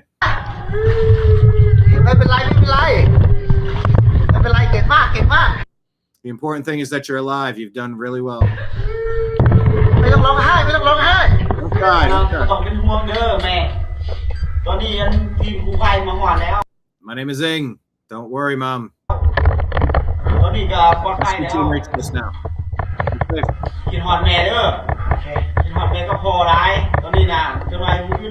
I miss Mom and Dad. We'll probably get out tomorrow or the day after. My name is Mud. That guy's name is Mud. M-E-U-D. That was a Primus song. Biggity biggity bop, biggity biggity bop, biggity biggity bop, biggity biggity. My name is Mud. Primus, Les Claypool. Anyway, so 5 of the 7. So what happened to the other 2? They just didn't send messages, or they did not make it? See that's what they're noticing here. They're saying everyone's teeth are on point. Doctors in Thailand are the best. Top tier.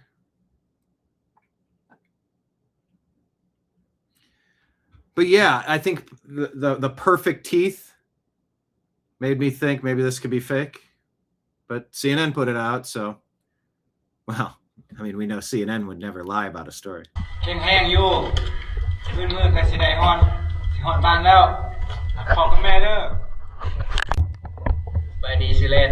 All right, you get it, but congratulations. Their teeth are on point.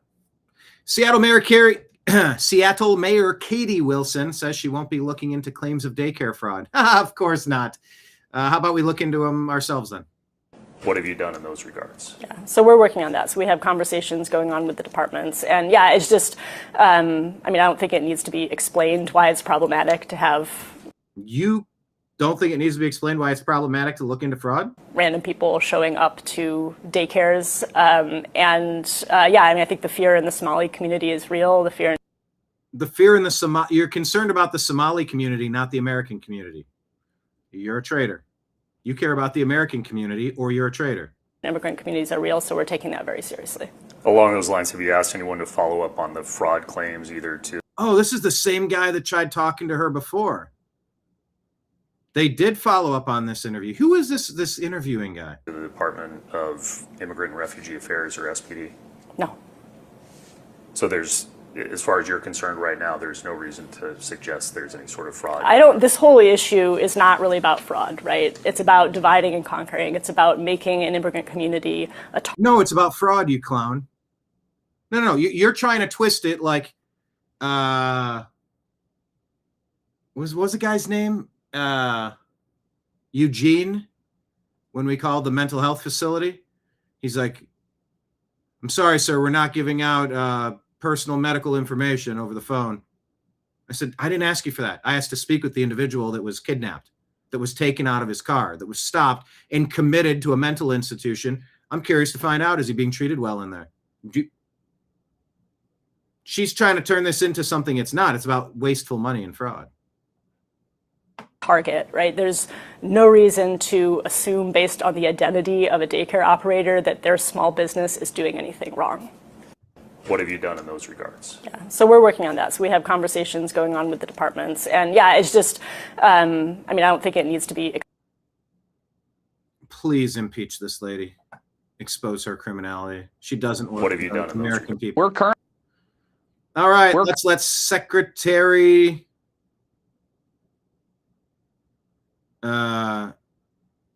this guy, Mark Wayne Mullen, explain what's going to happen with sanctuary cities. They're harboring criminals. It's clear and present danger. So shut it down.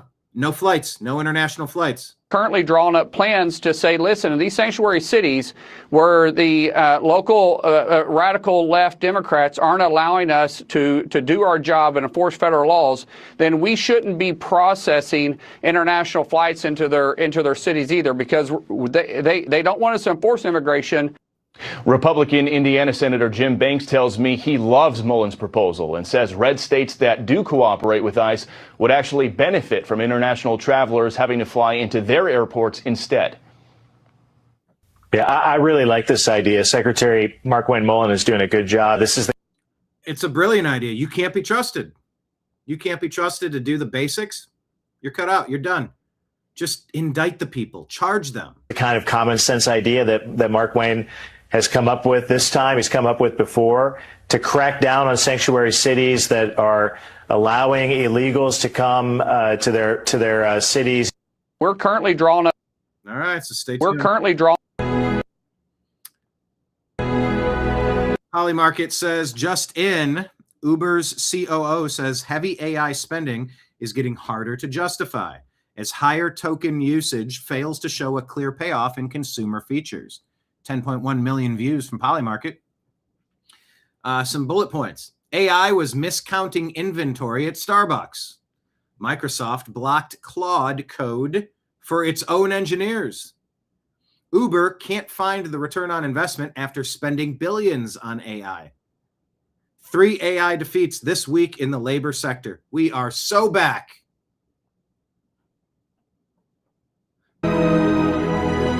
We are so back.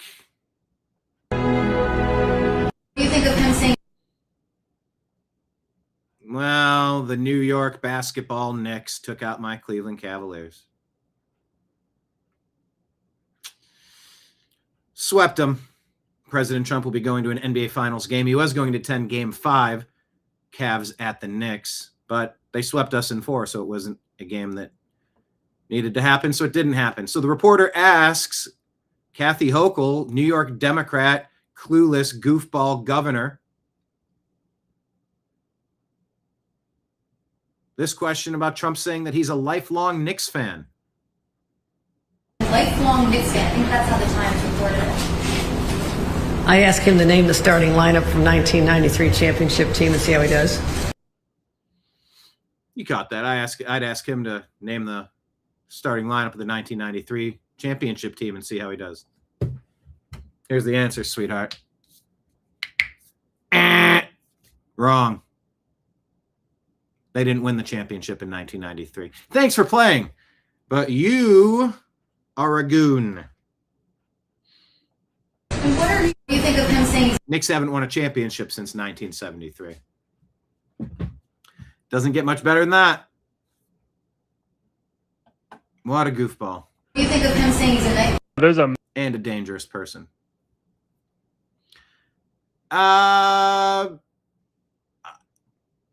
I've played parts of this video.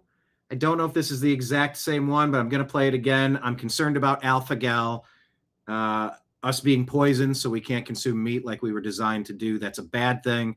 There are psychopaths out there that are trying to poison us with alpha-gal. This is not man-made. This is not natural. This is man-made.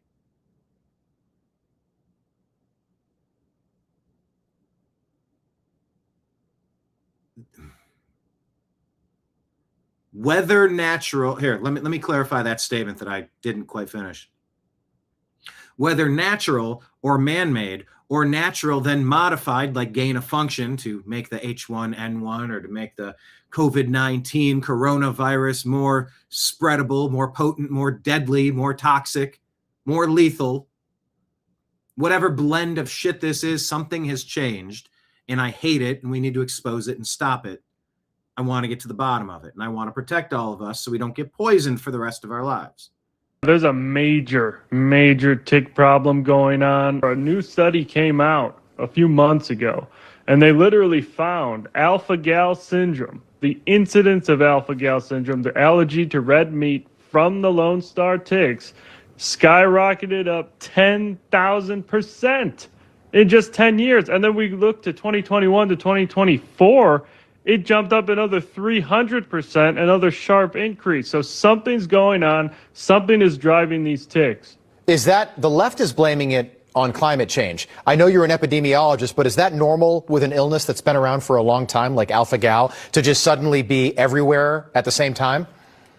No, we do not believe this is actually from climate change. In fact, we have to start looking at government-related or NGO-related laboratory activities, especially given that the Gates Foundation gave over $7 million to a biotech company to make genetically engineered ticks, as well as the U.S. Army released 270,000 radioactive labeled ticks into the wild in the 1960s. And FBI, they got to figure out if there are any illegal bioterror-related activities resulting in this 10,000% rise in alpha-gal. We can't let this go on. We got to stop it, and we got to find out why. There's a major tick problem going on. A new study came out a few months ago, and they literally found alpha-gal syndrome, the incidence of alpha. All right. Nick Holscher, is that the guy in this video? He talks kind of weird, but I'll follow him. He's covering the right stories. There's a major tick problem. There's a major tick problem. Okay, do you see this story? This is kind of weird. New York Post reporting how CIA officer convinced the U.S. government to give him $40 million in gold bars, as new allegations about his past have revealed.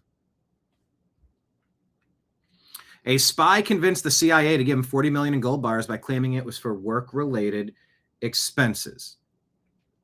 And it was just the latest in a career for increasingly brazen lies, according to federal prosecutors. David Rush made a series of requests to the agency to obtain a significant quantity of foreign currency and hundreds of gold bars between November and March, according to a staggering federal affidavit.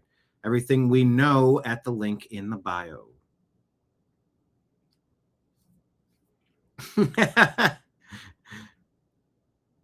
Valble says CIA requisition form. I need 40 million in gold bars. Purpose? For covert mission. Stamped approved. You know those guitars that are like double guitars? You know? Approved. More rubber stamps. Approved.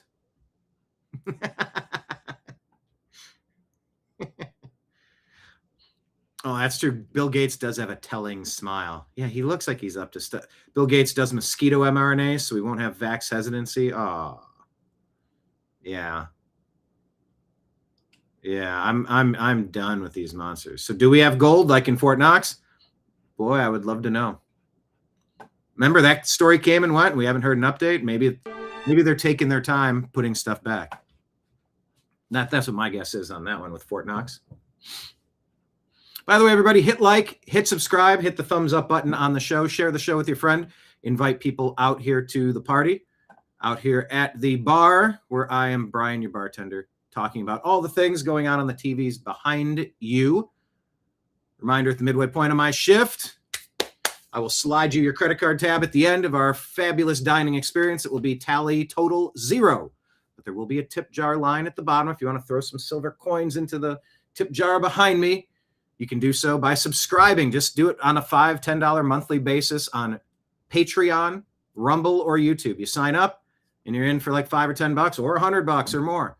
However you choose to sign up, they take their fee and it shoots the rest over. It's consistent. It helps keep the lights on here at this bar and cover the overhead. The other ways you can support your favorite bartender is Rumble Rant Tip and Super Chat Tip. You just click the thing and toss something in and we go, yay! And then we take it from one hand and put it into the bill. Take from one hand and put it into the bills. You know, it's not really about building my third summer home in Aspen. It's about paying the bills, the monthly expenses of purchasing this software, the domain sites, the web hosting, the X account verified. Otherwise, we couldn't stream through X. It's all sort of a vast cornucopia of expenses. But yes, that's how you help your boy out. Rumble Rant Tip, Super Chat Tip, of course, Patreon, Rumble, and YouTube subscriptions, or you could do Venmo, Cash App, or PayPal. Those are all scrolling at the bottom of the screen. This was pretty interesting. Scroll over here. There we go. South Korean scientists, according to, what is this, Physics Uncovered, South Korean scientists managed to 3D print a windpipe from a patient's own cells. Her body didn't reject the implant, so she doesn't have to take immune-suppressing drugs for life. This marks a significant milestone in organ replacement. That's pretty doggone cool. Stone Mage says, medical science is out here 3D printing functional human organs. And my printer at home still refuses to print a black and white text document because it's low on cyan ink.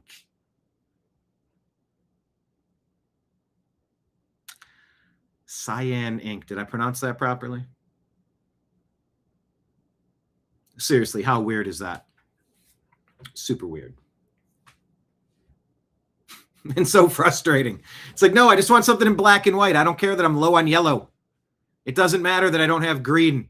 Just print it's black and white. I want it black and white. Ugh. So frustrating. So our Vice President, J.D. Vance, has been unleashed to hunt down the fraud, and I think he's doing a good job. Take a listen. Vice President Vance will hold a roundtable with state attorneys general on anti-fraud initiatives. This comes as the Trump administration cracks down on a wide range of fraud. We will bring that event to you live when it happens, but for now, America Reports. A live look at the White House now ahead of a rare and critical cabinet. Oh, is that going to be, are they putting up the stage for the MMA fight? Isn't that a month out? Meeting happening at Camp David tomorrow. It comes as tensions rise after the U.S. carried out defensive strikes in southern Iran. Welcome to America Reports. All right. Well, our Vice President. You get it. I'm the Vote for Spencer Pratt in Los Angeles. Tell your friends in L.A.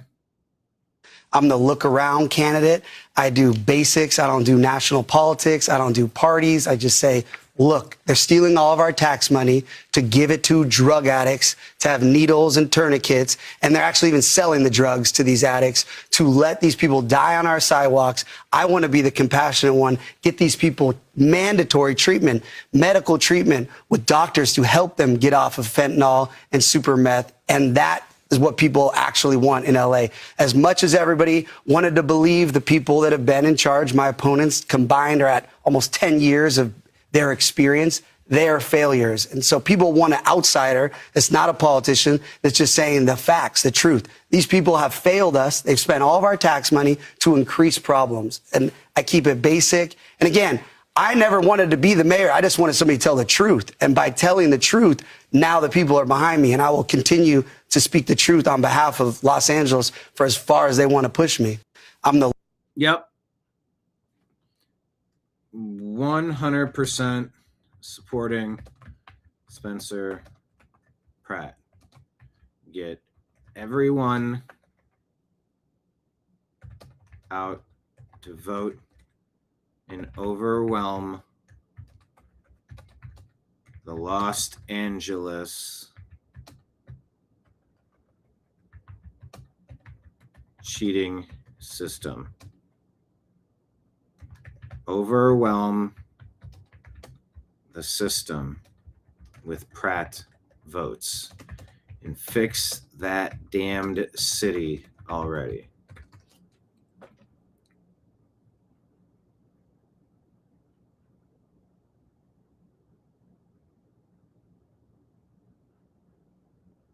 I guess we're getting complaints that comments are being deleted by YouTube. Weird. Trash Panda jumping in. Rumble doesn't delete. Yeah, jump over in Rumble. Everybody follow the New American Media on Rumble. And hit like over there. I want to see as many people that are live in here. Can you have two accounts? Can you be in Rumble and YouTube? I'm telling you, Rumble is, it's YouTube is the Library of Alexandria, but they're trying to add cover charges and restrict hours. They're trying to hide and censor content. They're trying to burn books, okay? So it is the Library of Alexandria on one hand with everything there, but they're also shady and up to no good. So please follow the New American Media on Rumble. You're right. You're right, Trash Panda. It is arbitrary. It is rude tube, like Kenneth says. That's why we're asking everyone to jump over and join us on Rumble. We don't have enough Rumble followers. We need more. We want to double the size of the show and then double that. And then double that to the point where we're ending up in syndication. There's no reason this show couldn't be global. There's no reason we shouldn't be syndicated on 100 different networks nationwide. We talk about the things everybody's talking about. We work in your comments. As we get more comments, we'll filter them for the best ones. We do the best we can as a one-man team. God, my kingdom for a producer, you know? I can do it, but if someone was throwing me alley-oops, I could grab them and dunk them all day. Follow us on Rumble, for real. And once again, Rumble subscriber. It's a perfect way to help out. We just made a cash out yesterday. Thanks to your kind donations, John and others. It goes right from my right hand to my left hand to the bill. It just goes to pay the current things. None of this is wasted. You know, some people say, well, why are you wasting 2-3 hours a day doing your show? I go, it's not a waste. We're doing an awesome program. Patting myself on the back. But if I didn't think I was in a good band, why would I keep playing music? If our band sucked, why would I just go, I need to do something else? I think we have a nose for the news. We try to have fun. We try to cover the important stories. There's a lot going on. And Jamie is slacking. Hey, Jamie, put that down in the note. Oh, that's right. I'm Jamie. Yeah, I tried to explain to someone, Trash Pan's like, hell, I got about 12 accounts. Yeah, could you imagine how many accounts I have? Someone said something about an email. I go, email? I go, I have like 10 accounts and hundreds of thousands of unread. It's all spam. I don't know. I only check email if I'm like waiting for something. If I'm looking for something in particular. Otherwise, I don't even look at it. It's been ruined by spam. Just like our city's ruined by homeless junkies, committing crimes, abusing our people. Foreign invaders abusing our citizens. That's a great way to ruin something.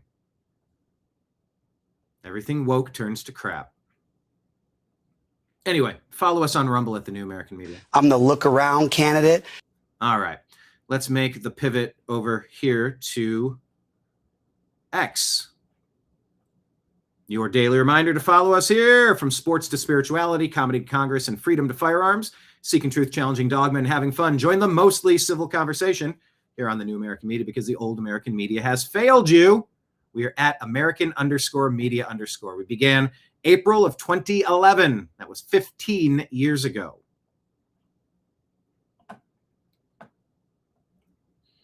Ah, yes, a lady named Alley-oop was the inventor of basketball. Oh, Allie, she was the best. Alley-oop. But right here is our Patreon account pinned at the top of our X account right here. Click it, go to Patreon, sign up for $5 or $10 or $100 a month, and just be like, yeah, once a month, it just automatically kicks in $10 or $100 or $15 or $30, whatever you're comfortable with. It all helps. They're building blocks that help us grow the program. Check out yesterday's show. Paxton and MAGA crush Rhino Cornyn. Can Spencer Pratt save Los Angeles? Plus, Iran and Cuba updates. Check out yesterday's program pinned right here. This is our Rumble account if you want to find that. All right, so let's take a listen. Mario Nawful shares this. Questions are mounting over Hampshire police's handling of the Henry Nowak case amid unconfirmed reports that officers searched the victim and his father's phones for evidence of racism. What in hell are they talking about? Now, if this is true, what this is the... Maybe it's true, maybe it's not. So this is from the fan fiction category. But if Mario Nawful's reporting it, it's something to look at. Who is this the guy? Tommy Robinson. Okay, I thought that's who it might be. Now, if this is true, what this is the police searching for some... Accusation not currently proven. People are talking about it. Can we debunk it? Can we confirm it? I don't know. I think there was no evidence of. Trying to find something to justify not just their failure, but after Stephen Lawrence murder, there was a investigation into the Metropolitan Police Force that found institutional racism. There has to be an investigation, because there is institutional racism against whites happening across the UK by every police force, every government, every council. It's diversity. It's killing us. Literally, it's killed Henry. It killed him. They didn't, as soon as the accusation of racism came out, they didn't give a shit if he'd been stabbed. He's getting handcuffed. He's the criminal. And straight away, the brown person is the victim. Yep, the brown person is the victim, the white guy is the criminal. Oh, racism. The fuck are you talking about? Shut up. Sticks and stones may break my bones, but names will never hurt me. There are C words. Oh my gosh, he called me the C word. You don't get to kill him. You don't get to attack him. Yeah, but he called me a runt. Except he didn't say runt. Oh, fudge. Only I didn't say fudge. He called me the B word. He called me the C word. He called me the D word. He called me the E word. He called me the F word. Go on. It doesn't matter what you're called. You're not allowed to assault somebody because they said mean shit to you. People say mean shit to get under your skin. Are you dumb enough and weak enough to take the bait? Because it's bait. Yeah, well, he had it coming. He called me a bad thing. Doesn't matter. Doesn't matter. Nope. Don't get to kill someone because of that. Nope. Well, he insulted my God. Yep. Because there's a lot of people on this planet and we don't believe in the same flying spaghetti monsters, do we? Nope. Don't get to hurt him. Don't get to attack him. Don't get to kill him. And if you do, you're a dipshit and you go into a cage or the electric chair. And we never deal with you again because you are untrustworthy to be a free-range human. You're a reckless, violent sack of shit. Put you in the electric chair, put you in a cage for life. One way or the other, you're done terrorizing people around you. People are allowed to be insulting. UK has totally lost their way. By the way, I'm not advocating that we go out trying to be intentionally insulting. It's just, it's frankly not really my style, but we can. Criminal behavior? No. And once again, England, you got to adopt our American Bill of Rights. First Amendment, Second Amendment. Why don't you just adopt our American Bill of Rights? Reclaim your government, change your documents to the founding fathers, what we did in 1781. I mean, our birthday was 76. I think it was ratified in 81 was when we, I don't know, something like that. Get a grip, England. Because there's an accusation of racism, when in reality there was no racism. There was just a savage, brutal murder in what was probably a racist murder against a white victim.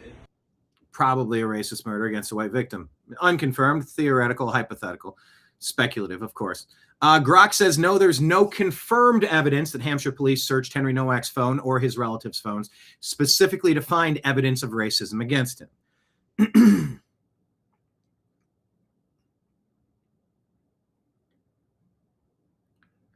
Okay, Grok says this is what happened. When officers arrived on the scene, Digwa was the murderer, and his brother from the 999 call immediately accused Henry of a racist attack.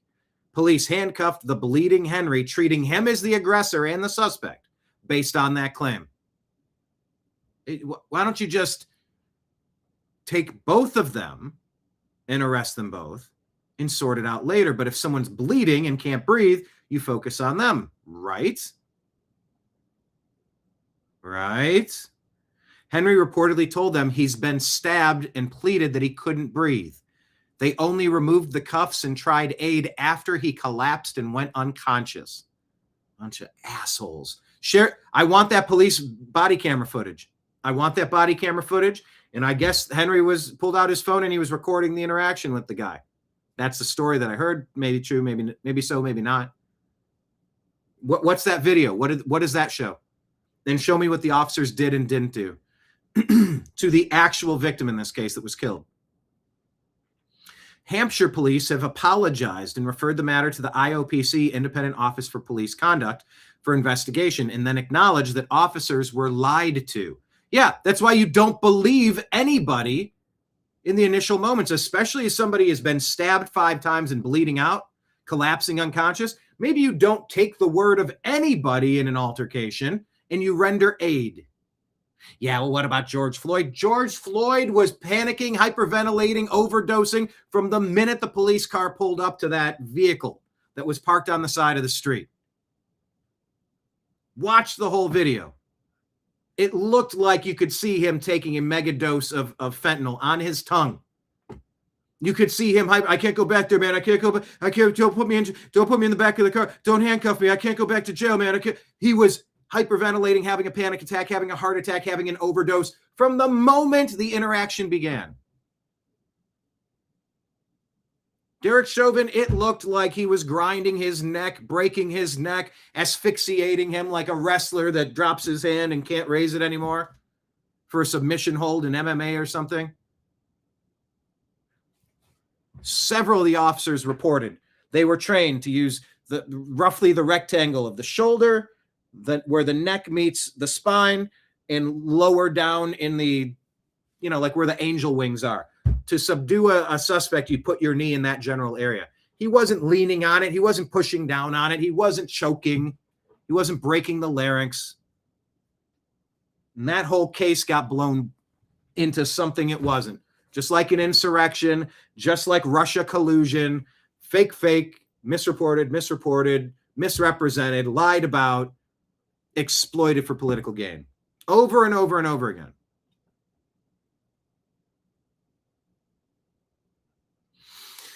And I've long said what the police need, and I just watch this too often, when you have multiple people on the scene,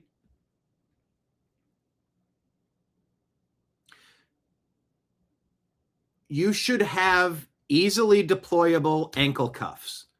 They're wrestling, they're trying to get someone on the ground, and they're whatever. Grab the ankles, bring them together, wrap and zip. Zip tie the legs together. Now you're just a fish. It removes all your lower body torque, positioning, twisting, evasion, power thrusts to get out of a hold. And you should have something when someone's handcuffed, and if they're still resisting, he was calmly placed into handcuffs and calmly placed in the back of a cop car. He's the one that wiggled out of that damn cop car up there in Minnesota, in Minneapolis. So he had to be restrained on the ground. Oh, it looked like he killed him. Or you watch the entirety of the video and you see how it was possibly misrepresented. But I've long said, if someone's handcuffed, find a way. Handcuff their wrists to their ankles, behind them, wrap it around a tree, wrap it around the tire of a cop car. If they're going to be flopping around like a fish out of water, thrashing and freaking out, having a heart attack, panic attack, whatever it is,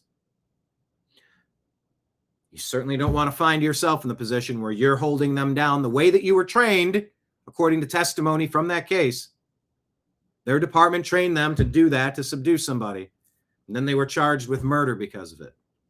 And the people that were standing around just working crowd control were charged. They've been rotting away in jails for years. So this whole showing up and instantly deciding somebody's right, somebody's wrong, like in this, back to this Henry case, I know it's a little convoluted. The stories are definitely not the same. There's differences, but they arrested the guy who was bleeding out, that couldn't breathe. They believed the accusation that he said a mean word and deserved to be stabbed 5 times. It doesn't even make sense. That's what's happened. So then now, it's great. There's a guilty verdict against this scumbag. It's great. But there needs to be accountability by the police. Yeah. The police officers need to be prosecuted that handcuffed him and laughed and didn't investigate, even though there were the claims, when there were other witnesses. Even though that. Straight away, the accusation of racism, that's the power it took. It's the same mentality that resulted in white girls getting raped across the UK and the police doing nothing. That same institutional racism and the diversity and the common purpose that has been put into the police force, into council, into government, into every single institution, in order to get them to search, like the same as Prevent right now. 90% of their caseload is searching for little white boys who have said something bad about Islam, rather than the 84% of real terrorist attacks that are committed by Muslims. So their caseload should be 84% Muslims. But they're not, because they're always trying to search for the big white racist in the fucking room when he's not there. So yeah, it's not good enough. I'm going to share you now that what someone close to the family has said to me, if it's true. But regardless if it's true, we know what's come out in this case. There needs to be an investigation into police. They need to be prosecuted. They need to be imprisoned. They need to lose their pensions, not just leave the fucking force after letting the white boy handcuffing him so he died. No. They need to be brought to justice. That's what they need to be. So, unverified. But that is what's making the rounds. That's, treat it as fan fiction, treat it as a maybe. You know that. You know how we do here.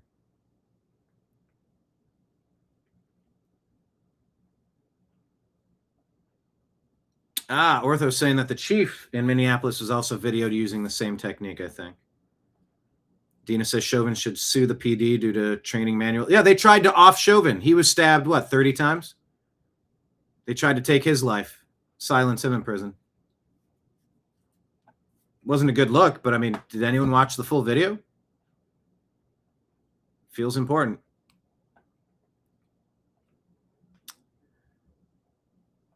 Elon Musk says, hold on,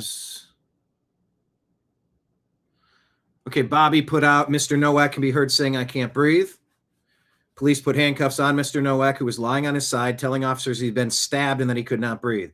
Officer told Mr. Nowak that he was under arrest for suspicion of assault. Mr. Nowak repeated that he had been stabbed. A male voice said, "I don't think you have, mate. I don't think you have, mate."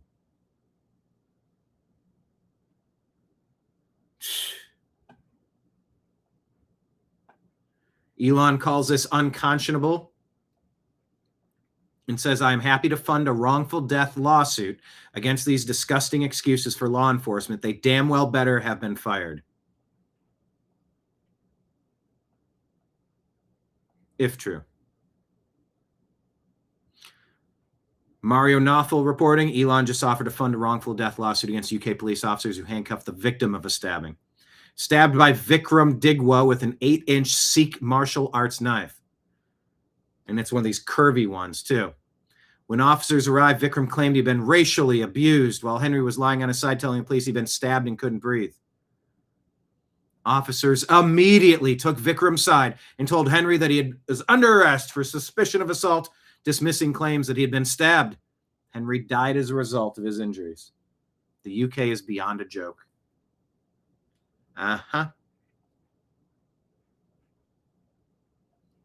Justice for Henry Nowak. C3 says Henry Nowak's murderer has been found guilty. Yeah, failure to render aid. And in the Chauvin case, they did call for the... I guess the story is... What I've heard is this. I don't know how accurate it is. They picked up George Floyd, who was having an overdose, according to many of the reports. Inconveniently true reports, perhaps. And that when they hooked him up to oxygen, he's still had a pulse, he was still alive, but they didn't turn the oxygen tubes on, so he wasn't receiving oxygen that could have saved his life. And we might never know this guy's name. He'd just be arrested, he'd be in a jail somewhere. Instead, America burned down under the deep state Democrat-led riots of the Summer of Love, using that as an excuse. It's the same thing they're trying now, trying to get it in front of these facilities. They want another Renee Good so badly. They need their martyr for their movement. They have no hope of taking down Trump in the midterms. No hope. Nobody likes Democrats. But maybe if we can get somebody offed,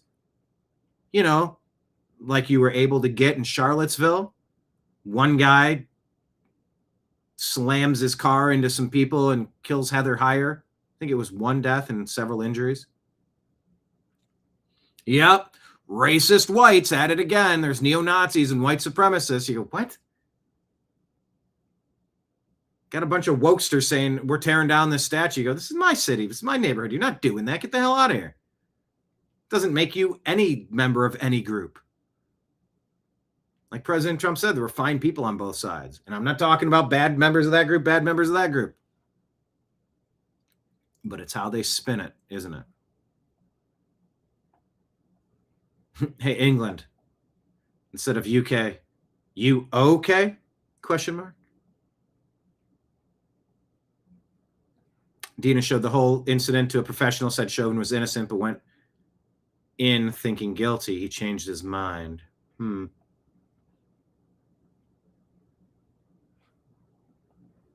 C3 says Henry Nowak's murder has been found guilty. Now it's time that Hampshire PD is held accountable. They allowed Henry to bleed out while searching for racism. Henry was guilty of one thing in their minds, being white. Release the body cam footage in Henry's last video. It must stop.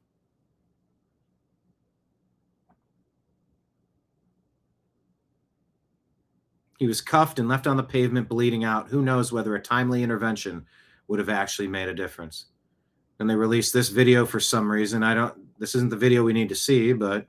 Yeah, indeed. I mean, as we continue to look at the images from that day, I mean, there was nothing, as far as we're aware, that corroborated this murderer's account, Vikram Digwa, that he had been racially abused. And clearly for the family of Henry Nowak to hear that he was arrested, cuffed, on the instructions of this killer, without actually trying to get to the bottom of what was happening at that point. He was cuffed, left on the pavement there, bleeding out, and who knows whether a sort of timely intervention to the wounds that Henry Nowak received, whether that would actually have made a difference at the end of the day to the very, very significant and deadly injuries that he suffered. But absolutely awful and understandable. Police apologized to family for the way they treated the victim after the stabbing. Why the family of young Henry want answers. They want Hampshire police to be accountable for their actions on that day in handcuffing a dying young man instead of his murderer. Yeah. Huge story, but if he was convicted of murder instead of some slap on the wrist manslaughter, that's at least good in that regard. Heartbreaking video of Henry Nowak dropped from his friends and family. Too much music, I can't play it.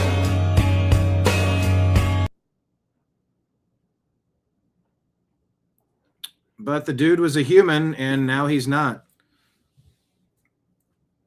He's been deleted from this planet, and the police did not help him. No, the police did not help him. They believed all the mean things. And by the way, like I said, you don't get to become violent if someone says something insulting to you.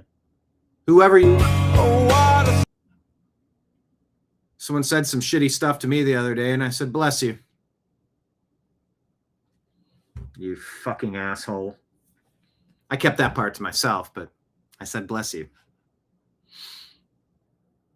Don't get to get violent with somebody. A student on a night out is stabbed multiple times with a 21-centimeter long knife. He's lying in a pool of his own blood, literally drowning in his blood.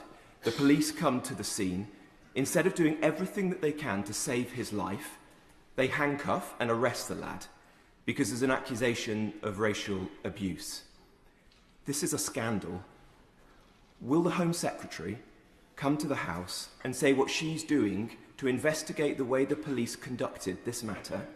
And can we have a debate on two-tier policing, which is doing so much to undermine respect for the police and for the rule of law in this country? Mm-hmm.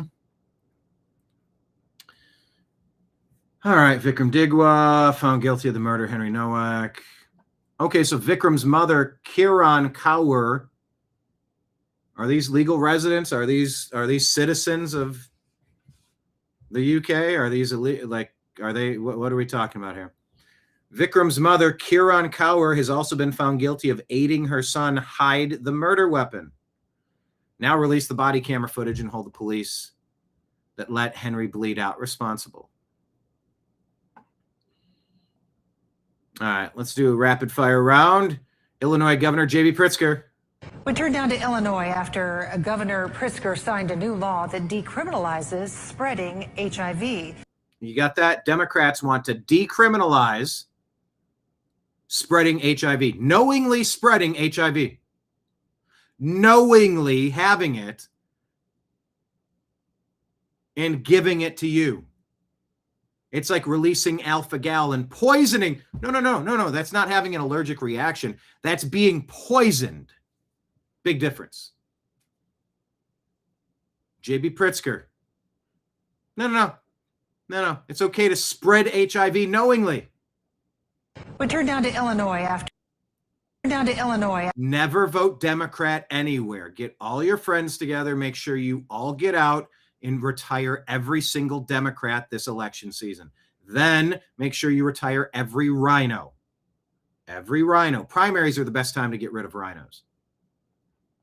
after Governor Pritzker signed a new law that decriminalizes spreading HIV. Now, the new policy officially repeals a law that was passed back in 1986.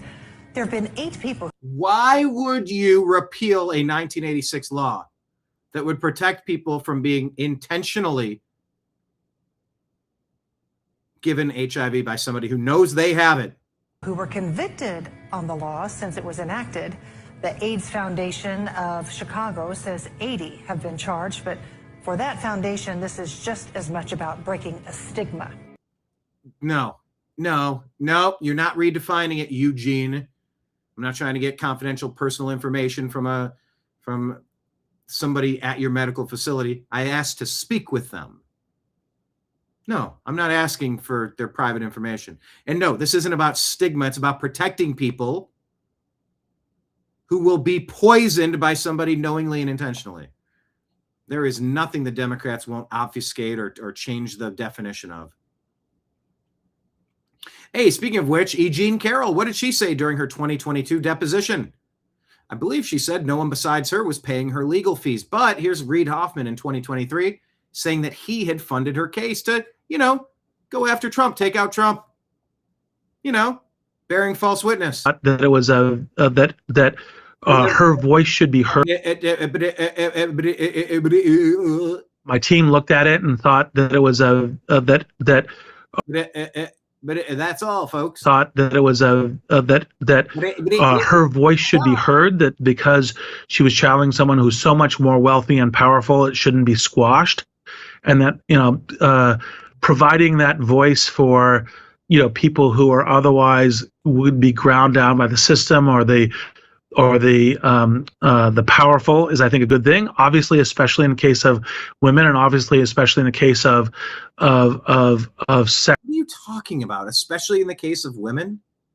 What are you talking about? Why wouldn't it be especially in the case of wrongly accused men? Plenty of those cases all the time, too. Ridiculous narrative, Reid Hoffman.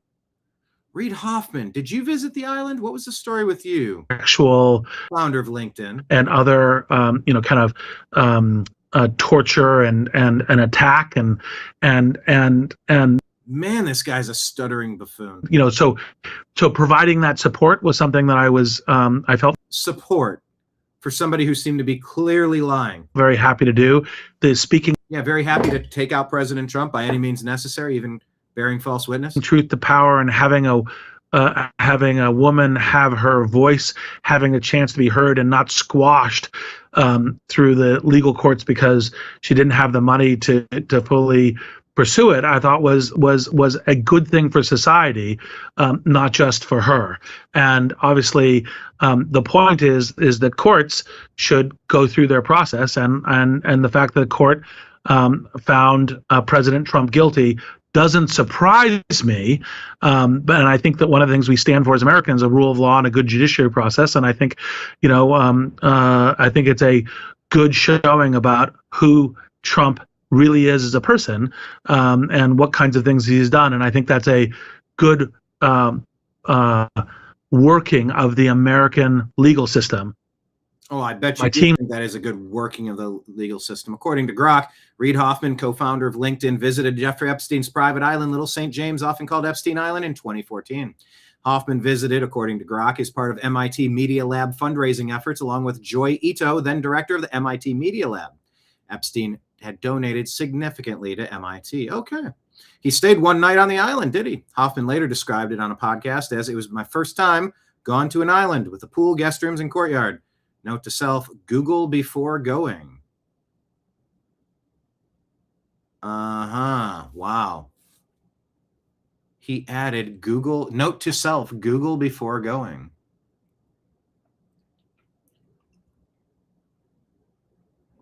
Reports of a possible second planned visit, but Hoffman had said he only went once.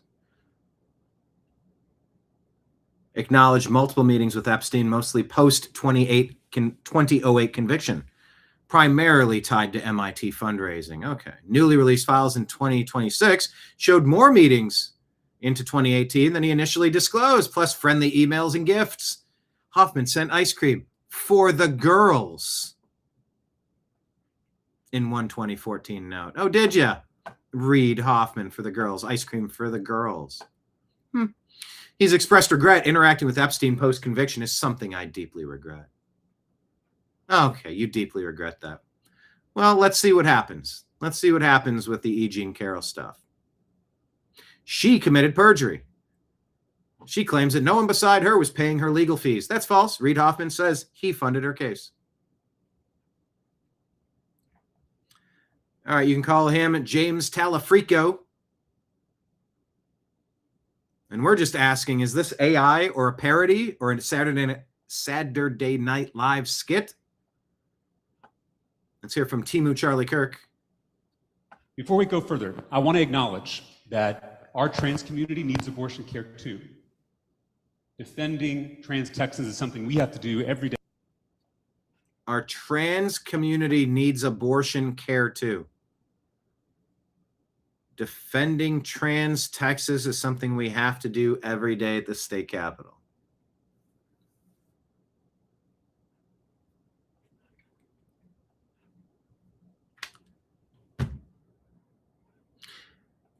So you're talking about females who are dressing as men who can still get pregnant? Because you cannot be talking about what that Australian lady was saying about a man dressing as a lady and discrimination about him getting pregnant, because he can't get pregnant. He has biological testes, no uterus. James Talafrico, everybody. Should be a super easy win. Texas is not letting this guy win.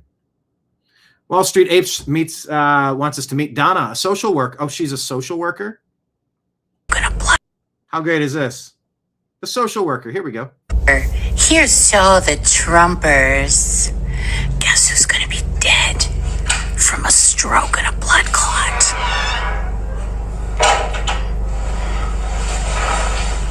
I can't wait. I can't wait. The devil is waiting for him. And the devil looks like Charlie Kirk.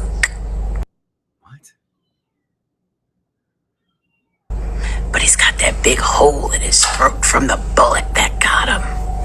And Trump is gonna die with a face like, ah! What the fuck is wrong with this lady? Just your daily reminder that we cannot find compromise with everybody. There's no such thing. I believe the quote attributed to Abraham Lincoln is, you can please some of the people all the time, or all the people some of the time, but you cannot please all the people all the time. Whether he said that or other people said it, or that's a paraphrase, I don't know. But it is true. You can't please all the people all the time. I especially can't please Ben, who's meowing like crazy from the other room. In the EMS, the last lady who sees him, I hope, is a black lady who's in EMS, and I hope she carves "Quiet Piggy" in his chest. Quiet, Piggy Trump. Quiet, Piggy Trump. Quiet, quiet, quiet. That's Donna. She's a licensed clinical social worker, and she offers counseling to people who are in very dark places in their life. And that's what she's putting out into the world. I found her professional biography online where she's introducing herself in a video to potential clients, and her voice is very calm and reflective and professional. It's 180 degrees from the voice that you just heard. And I can't help but wonder, she's not the first person who's offering counseling or therapy to people who have nothing but hatred and resentment towards anybody who is like me, who's on the conservative side of the political spectrum. And I tried to record this video about 3 times, and I went into my house literally in tears. My husband was like, "What's wrong with you?" And I said, it just all of a sudden hit me. Like, I'm getting like emotional right now, that I'm walking around this world and I'm holding the door open for strangers and smiling at people and having genuine conversations with people standing in line at the grocery store. And do they hate me like that? Just because I'm conservative? I just, like, burdened is the only word that I can share with you about that. And just consumed with the fact that they are lost and broken and hurting. And broken people can't fix other people. You're searching for healing and hope in all of the wrong places. You are looking into the world for things like tarot and Wicca and crystals and planet alignment. And y'all, the only source for hope is Jesus Christ. My heart goes out to everyone who... Look, you can agree with the Jesus Christ part or not. I personally do, but I didn't know this was necessarily going there. I saw the beginning. I'm like, I got to show this. A lot of these videos we're watching together in full for the first time. Because it's like I could spend double the time doing this all on the side, or we could watch it all together.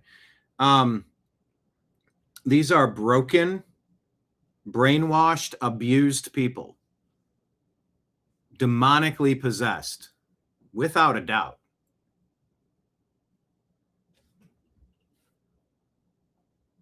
I don't know how to help them. I just wish Bobby Kennedy and HHS would be doing more to address this. Is hurting like she is. And honestly, she's hurting big time.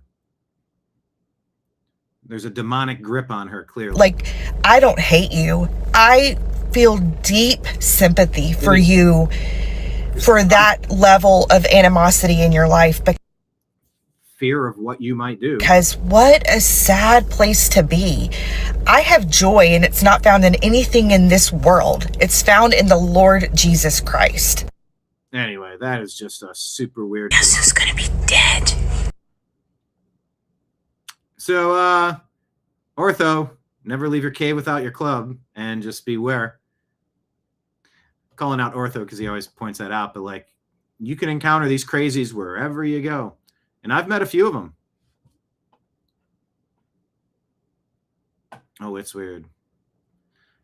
No, it wasn't. It was Jesus Christ JC, not JC Penney, Kenneth. But yes, shopping at JC Penney can heal. Anyway, this lady. Social worker. Left is extremely violent and unhinged. We cannot coexist with people who want us dead. The left normalized violence to the point where they are comfortable posting things like this, and they all comment positively on amping each other up. We can't let this continue to normalize and escalate their violent rhetoric. Agreed. End Wokeness wants to point out just how shitty Washington, D.C. was. Take a look. See this crappy fountain? Pile of garbage. Look at that. Junk. Broken. Empty. But, oh, wait, look at this. All you got to do is give a shit and clean it up, fix it, and now it's gorgeous, like a European city, like Paris. All you got to do is care. You can fix up every city. Get rid of the bums, get rid of the junkies, get rid of the repeat criminals. Done. Yes, things can pop off from time to time, but 90% of your problems will be gone. Demand better. President Trump is fixing up so much. Trump just restored Columbus Circle in D.C. This water hasn't been flowing for 2 decades. Look at that damn difference. Bravo.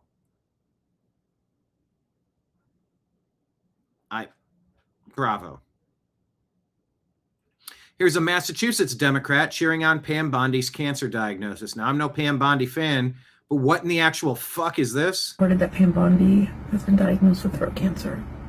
I hope it's the worst case of cancer anybody's ever seen. I hope it hurts so bad to simply breathe in oxygen. I hope you suffer for years to come. Where did that pain? Wow. That's beautiful. Works at Jean d'Arc. I don't know what that is. Oh, at a credit union. Okay. Well, if that's who that is, and if that's what she said, and if that's where she works, well, maybe we should know at 97845, the number there. Is this behavior fitting their company standards? All right, let's check in with James Talafrico.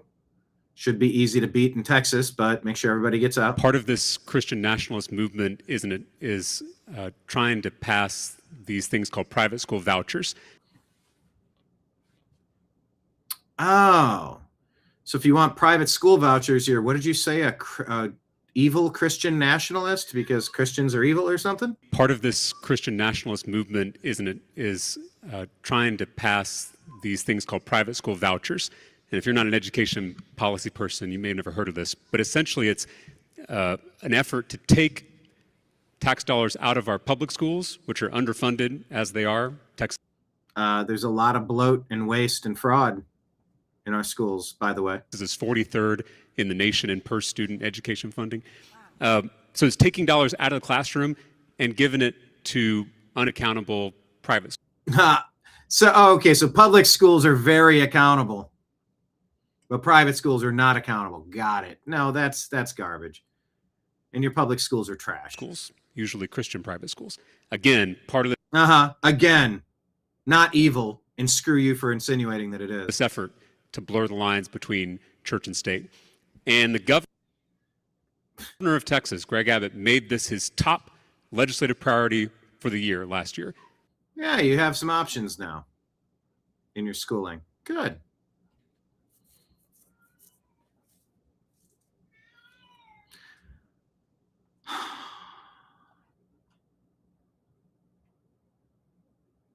Essex student on closed circuit camera moments before he was killed. Henry Nowak, Southampton, just before Christmas. Tommy Robinson demands the release of the body cam footage and charges against the officers for negligence at the very least.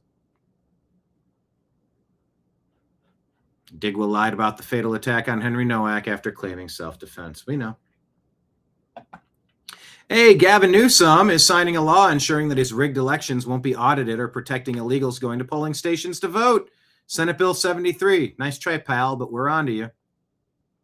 No volume? Sure. So I just signed a law to protect our elections.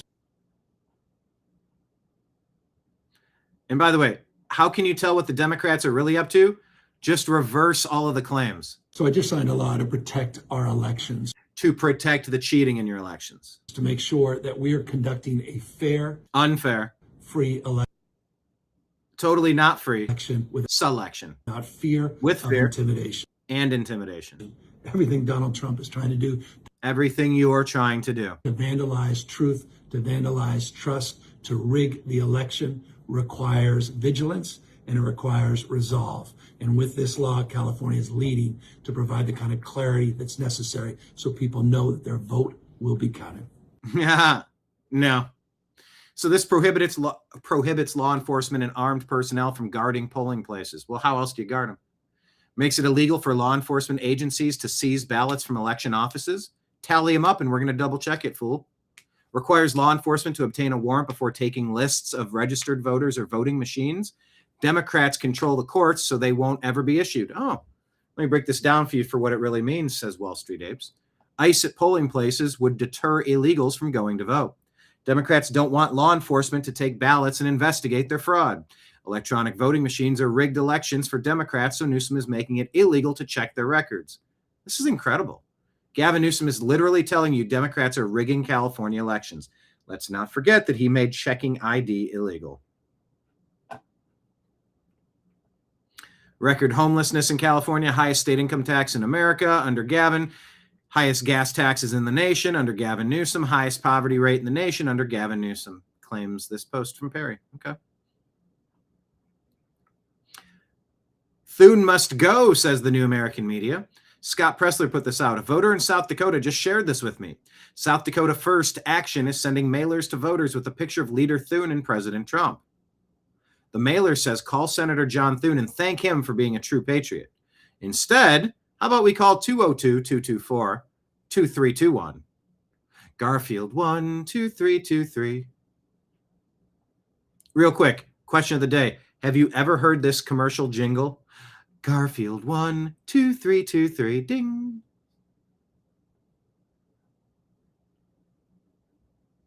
And tell John Thune to pass the Save America Act. Thune's approval rating is 28% and plummeting. Who is paying for this? That Thune has done an incredible job. No, he has not.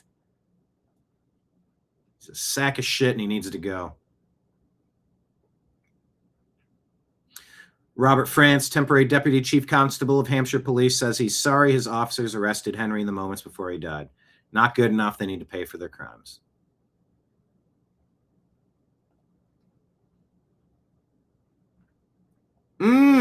So Nick Sorter shows this and tells you, hey, you want to know exactly why ICE agents are forced to wear face masks? Look at this ICE rioter from Newark. Listen to this. Watch this very closely to know your enemy. Make no mistake, they have declared war on us. We're just trying to live our days and get along. They have declared war on us. Listen. I'll kill your whole fucking family. I'll K your whole effing family. Your whole fucking family. I'll kill your whole fucking family. Your whole fucking family. Your whole effing family is dead. Your children, your wife, all dead. Your children, your wife, all dead, yells this crappy bearded goon. Punch it, my boy. I have your face, motherfucker. You're dead. I have your face, MFer. You're dead. Isn't this plenty to indict and convict this guy? Dead. Voice to back up and put your stick down, because I'm about that life. You said I'm about that life. come on. You said come on, right? Yeah, it's small now. Put your stick down. Tell your voice to back up. I'm about that life, my boy. I'm about that life. Okay. So can we dox the doxers? Who is that guy? Well, who is that guy? The left would 100% come after us to the full extent of the corrupt law in their cities. Yeah. So how do we, what is that guy? Any facial recognition software on the app that could analyze his facial identity? There's a dopey looking MFer. Okay. He should be federally charged. Agreed.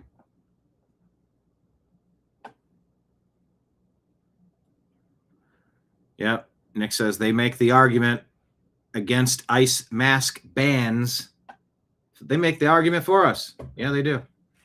They sure do.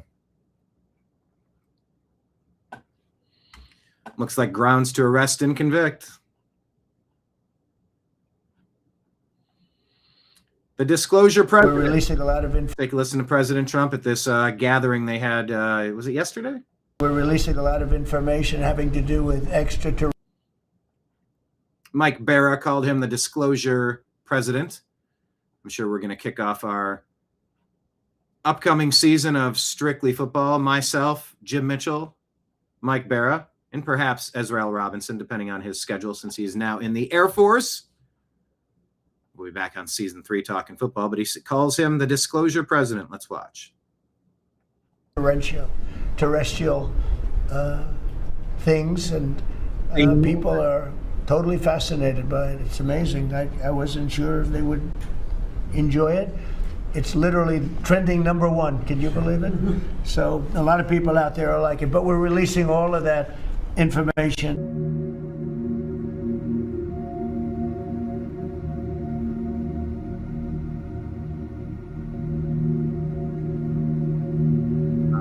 Music is, I want to turn it down so I don't get Red Panda Koala. What do you make of all these videos that were released? What is the latest on that? You've seen weeks of video release. What do you make of all this?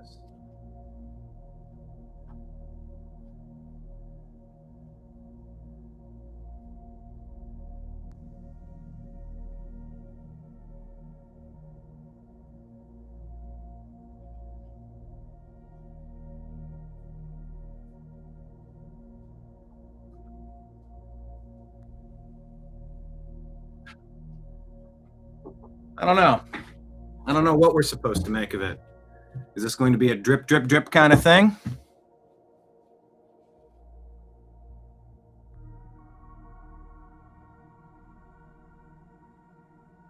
I mean, there are strange craft.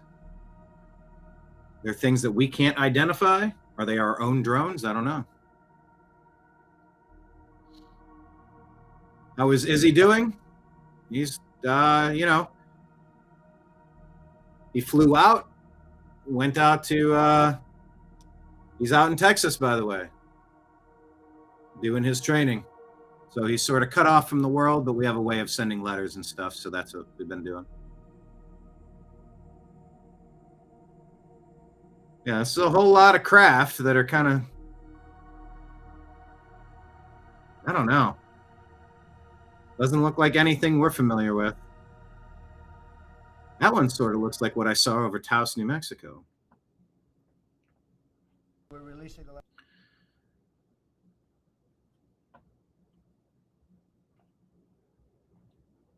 All right. This is a pretty good post. Unseen One says, this is why they were deathly afraid of Trump for the last 10 years. It's why they impeached him twice. It's why some in the GOP establishment threw the 2018 midterms. This is why they stacked his cabinet and administration in Trump 1.0 with Bruti. I don't know what that means. It's not E2 Brutus. I don't know what Bruti means. This is why certain people on the right counter message everything coming out of this administration. This is why they are melting down daily. Trump is changing the country and the world. He's exposing decades of grift. He's showing that we don't have to live this way. He is shining a light on unfixable problems that turn out to be simply fixed, if not exactly easily fixed. Exactly. They have no defense for that truth. Turns out the border could have always been secured in days if they wanted to do it. Turns out, yes, we can deport illegals from the interior if they wanted to do it.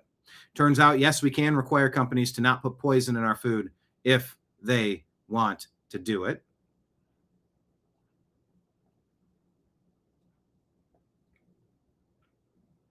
Turns out we can send the poisoners of our children to the bottom of the sea if they wanted to do it. Turns out we don't have to live with mass migration if they wanted to stop it. Turns out we don't have to hollow out flyover country and force our citizens to learn to code if they didn't want it to happen. Turns out we don't have to pay for the world's research and development cost for prescription drugs if they cared about our welfare. Turns out we don't have to allow widespread fraud in welfare programs if they don't want it. Turns out we don't have to fear terror-loving countries plunging the world into a new dark age if they have a set of balls. Turns out we don't have to allow other countries to rip us off in trade if they cared about Americans. Turns out we don't have to become woke to protect minority rights. I really liked that clip. The New American Media says things never had to be so bad in America. The game was rigged to destroy a great way of life in the USA. MAGA is reversing the fraud, the theft, and the treason. Rhinos are being retired and Democrats are loathed by the public. Is the golden age incoming? Question mark. Scott Jennings discussing James Talafrico. And Talarico being popular among donors in California and New York and Massachusetts is never going to wash off the weirdness of the gender thing, of the meat thing, of the God is non-binary, of the Bible actually, endorses abortion. All of these things. Wherever you are on the issues, who talks like that? No Texan that you know actually speaks these things out loud, other than Paul. I guess tonight he's latching on, but no other Texan speaks this way. And Talarico, yeah, there's no way. Good luck finding a plurality of Texans ready to get on board with that crazy trend. David says YouTube is having fun deleting my comments today. Are those Martian cats playing with laser pointers? Yeah, Dina keeps hearing that there's censorship. Yeah, the censorship is really bad on YouTube and other places. You know, it's sort of why we stopped making regular content videos, because we were so heavily censored, and they do their damnedest to keep us from growing, from expanding, from reaching our current audience, from growing our audience. Once again, it's why the best ways to help us continue and to grow is finding the New American Media on Patreon, subscribing on Rumble or YouTube for a monthly amount, or dropping Rumble Rant tips or Super Chat tips, along with Venmo, Cash App, or PayPal. I mean, we're completely crowdfunded because we can't trust YouTube to grow our company. We have been immensely stifled. Where we should be versus where we are, it is stunning. And for years, I tried to not complain about it too much because you sound like a whiner. I was taught that, like, no, you figure it out. You find a way through, around, or over. You don't hit a brick wall. But, you know, when your company page is deleted by Instagram and Facebook, when YouTube takes your monetization away, deletes your content,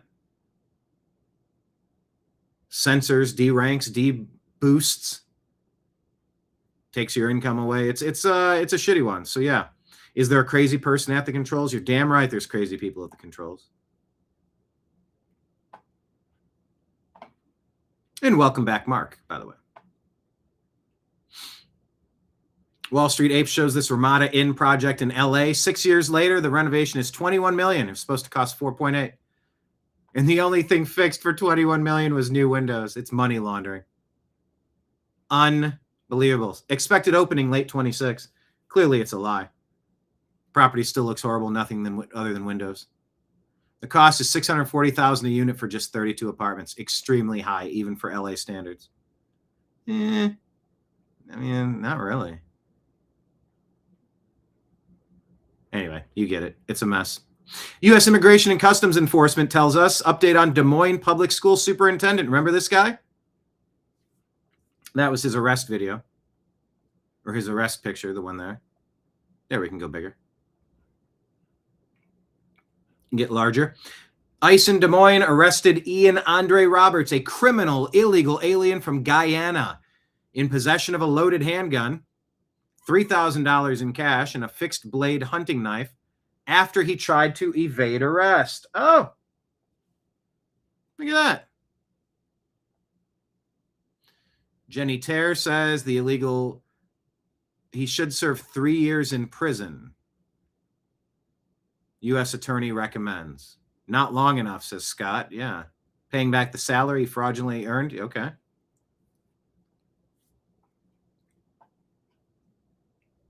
All right, then. Ian Andre Roberts now set to serve up to 3 years in prison. Illegal alien. Took a six-figure salary working for one of the country's largest school districts. Charged with illegally possessing a firearm. Registered to vote as a Democrat in Maryland despite the fact he's an illegal alien invader. Proud to say I played a role, says Dustin Grage, in exposing this guy.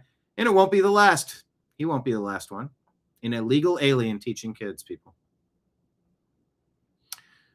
Scott Pressler. Thanks, Scott, for being on Fox and Friends, talking about using the talking filibuster to pass the Save America Act. An 88% positive issue with all voters. It must be done immediately. It supersedes everything else. And it must go to the front of the line. Yeah, he will not sign any other bills until this is passed. Scott Pressler going to D.C. Got to pass Save America Act. He'll be making a special announcement. God bless Texas. Keep it up, Scott. Check out our 2024 interview with him in Milwaukee at the RNC. John Thune will be unemployed next if he doesn't pass the Save America Act. Say adios to four of the slimiest rhinos in American history. Can you name them all? We got Cornyn, McConnell. Do you know these top two? One of them's a Cassidy, and then the other's, who are the other two? Either way, they're gone. Yeah, they gone. All you had to do was pass the Save America Act. Better listen to Zoran Mamdani. This is terrifying shit. Listen to this. Through our new citywide campaign, Fix the City, We will focus on the worst landlords in New York City. AKA any landlord who owns a piece of property. When necessary, When necessary, it will be constant, always, from the grifter class trying to steal. The greedy have-nots trying to steal from the haves. We'll take aggressive legal action to... Aggressive legal action. You're going to violate and circumvent common sense, decency, law, jurisprudence, a couple hundred years of political rulings from the Supreme Court. You're just going to do it anyway. To remove negligent owners. To remove negligent owners. To take property from people who own property. And property managers. And take property from property managers. I'm translating for Mondani. And for buildings that have suffered chronic neglect. And for buildings who have suffered chronic neglect, we're going to define what that is, and every building will be peppered with complaints of chronic neglect so that you can qualify for having your property stolen by us, because we are the lazy, the greedy, the selfish, non-property owners who want to steal from people who are successful. This is the communist creed. We will work to transfer ownership. Work to transfer ownership. To try to legally steal your fucking property. Are you hearing him clearly? To responsible stewards. To responsible stewards, and we will define responsible, and we will define ourselves as responsible, and you will be irresponsible. You get it?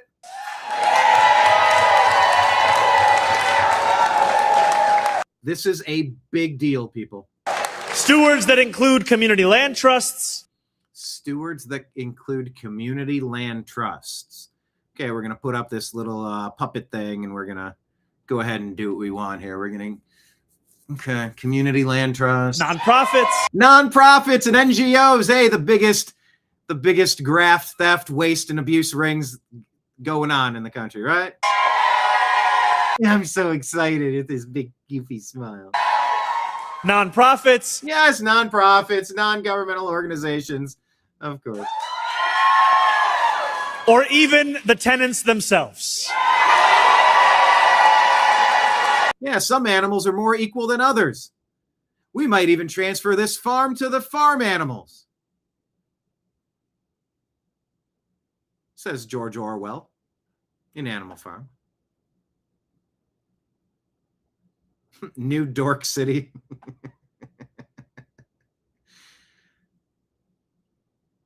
Oh, boy.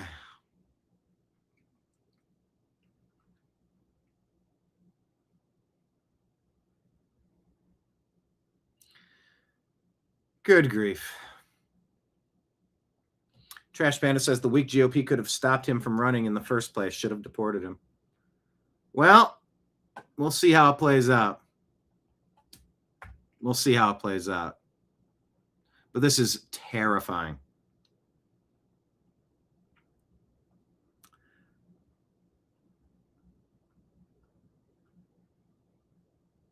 Honorable Vicky Palladino had this to say. Councilwoman, New York City Council member representing District 19 of Queens. Let's understand a few things about what's actually going to happen here if Zoran gets his way, which he almost certainly will, unless courts intervene. Hopefully they will. First and foremost, C. Weaver and DSA organizers, Democratic Socialists of America, they will be unleashed with the full institutional and legal support of the city government to ramp up tenant complaints in targeted buildings. No complaint will be too small. No building will be too small. Everything will be treated as catastrophic. Full-scale demagoguery will ensue, complete with protests, rent strikes, street theater, and harassment of property owners. Accordingly, the City Buildings Department will be weaponized to begin writing as many violations as possible in order to bolster the city's effort to justify a seizure. It won't matter how small or large the violations are. The total number will be breathlessly cited as evidence of mismanagement. It will be impossible for landlords to clear these violations in good faith.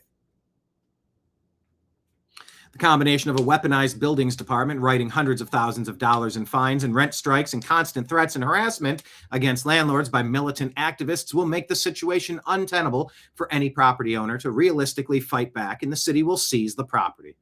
The landlord will be lucky to walk away without prison or being beaten to death in the street by an angry mob, as Zoran's buddy Hassan Piker referred to landlords, quote, let the streets run red with their capitalist blood, end quote.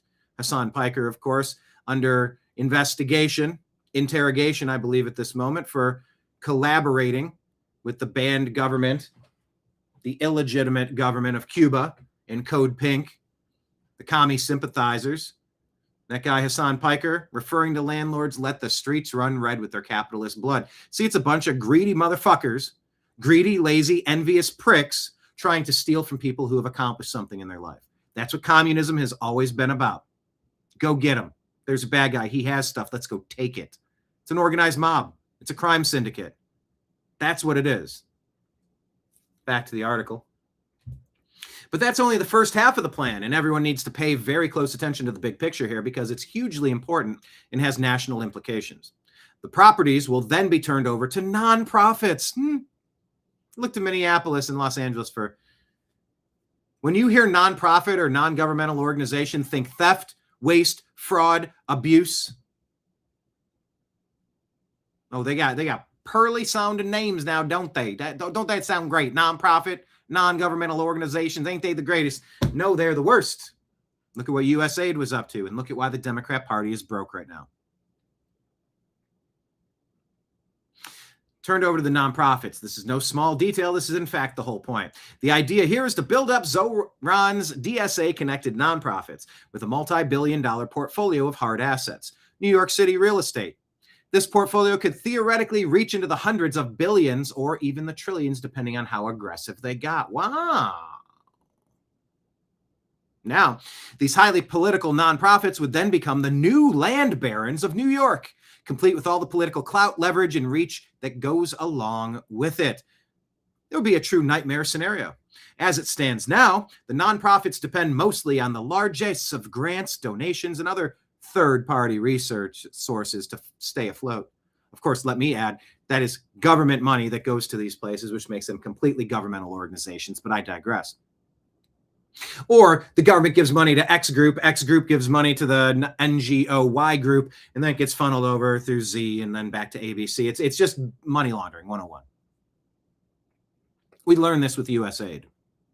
They are lavishly funded, these nonprofits, of course, and many do hold significant assets, but it would all pale in comparison to simply handing them the keys to a New York City real estate empire, courtesy of Zoran Mamdani and the Democrat Socialists of America. The resources at their disposal would be immense. The organizing potential that goes along with these resources will have national implications. Every DSA candidate in every town and city in the country would be trained and funded and staffed by organizers with ties to the New York City nonprofit empire, backed by $1 trillion in free real estate. And they would be shameless in leveraging those resources for pure political power.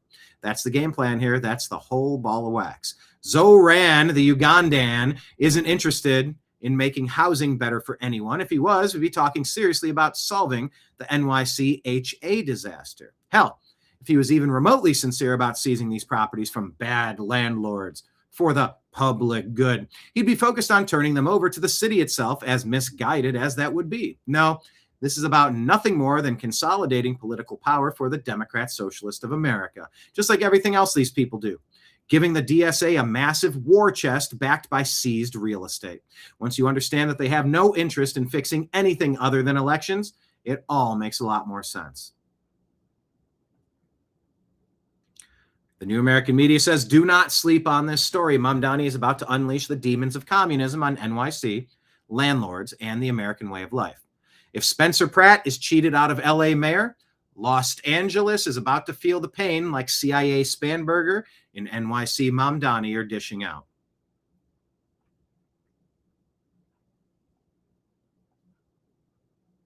So that's something to think about. USAID is done. Is this correct? I mean, you sort of, kind of, yeah, and no.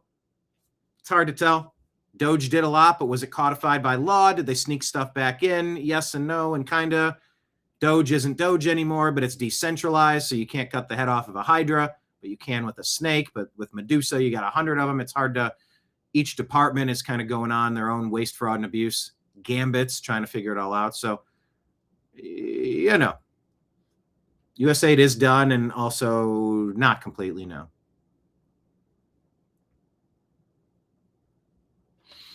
Good times. Yeah, Ortho says they're finding that they are still being funded. Yeah, I've been reading these reports over the past couple weeks, and it's like, well, did anything happen? And that, I get that frustration. Will there be any heads rolling, figuratively, with legal cases to make an example out of them so that this will stop happening? I hope it will stop happening. I hope we can get our country back on track. Time will tell. But the time tells me now that our show's run out. As I told you before, my shift is now concluding. I will send you the tab right here for hanging out here with me for lunch here at this bar. Thank you so much for being here. Of course, the cost is $0. It always is.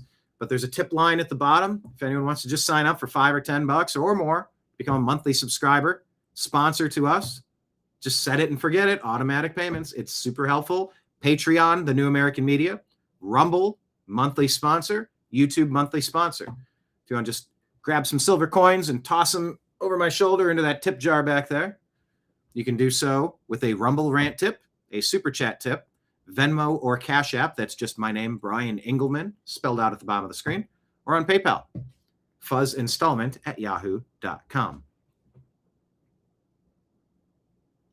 Yeah, I am seriously considering switching the show to the evening, or at least maybe trying out some I'm interested in this. I wonder how it could work. Currently, we're Monday through Friday at noon. I love it. But I also wouldn't mind doing an hour and a half show in the morning and an hour and a half show in the evening if I can swing 2 shows. Because if I can buy an hour and a half earlier, I can do different things then, and then I can do different things in the evening. In the news cycle, I could kind of always stay on top of it. Instead of having a 24-hour rotation, it would be like a 12-hour rotation. So stay tuned.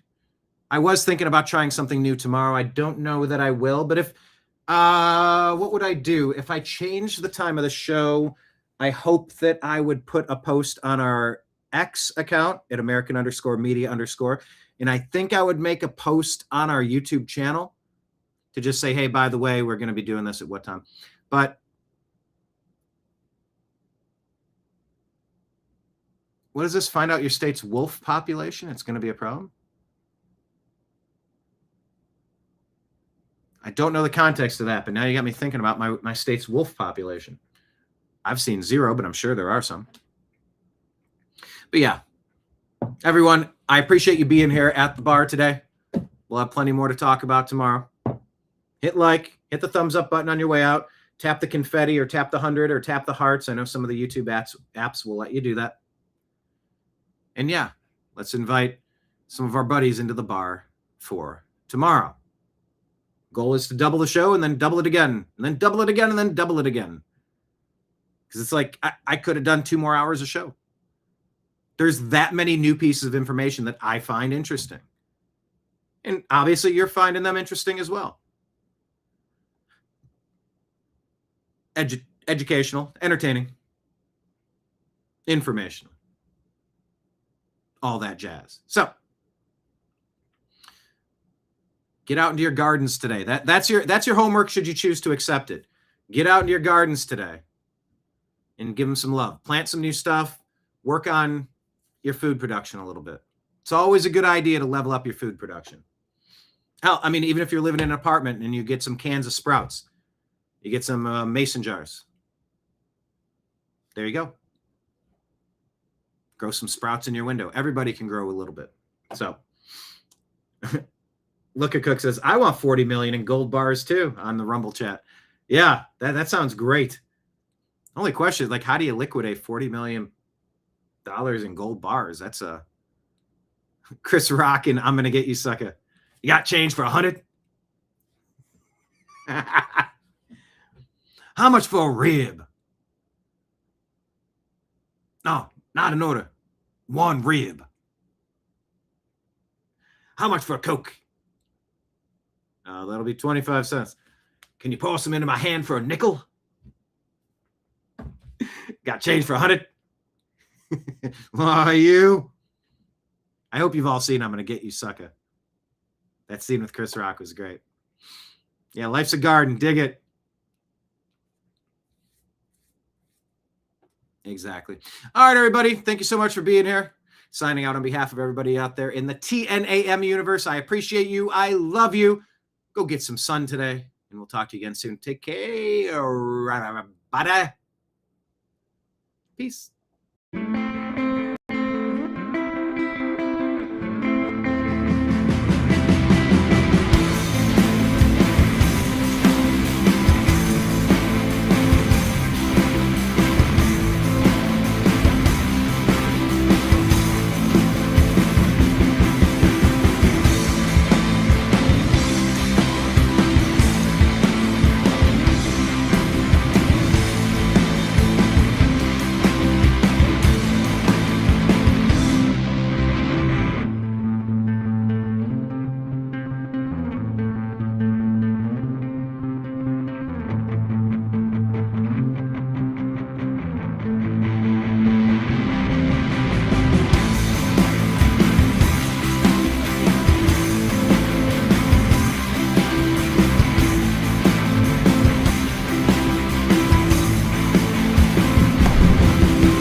Your guide to the truth.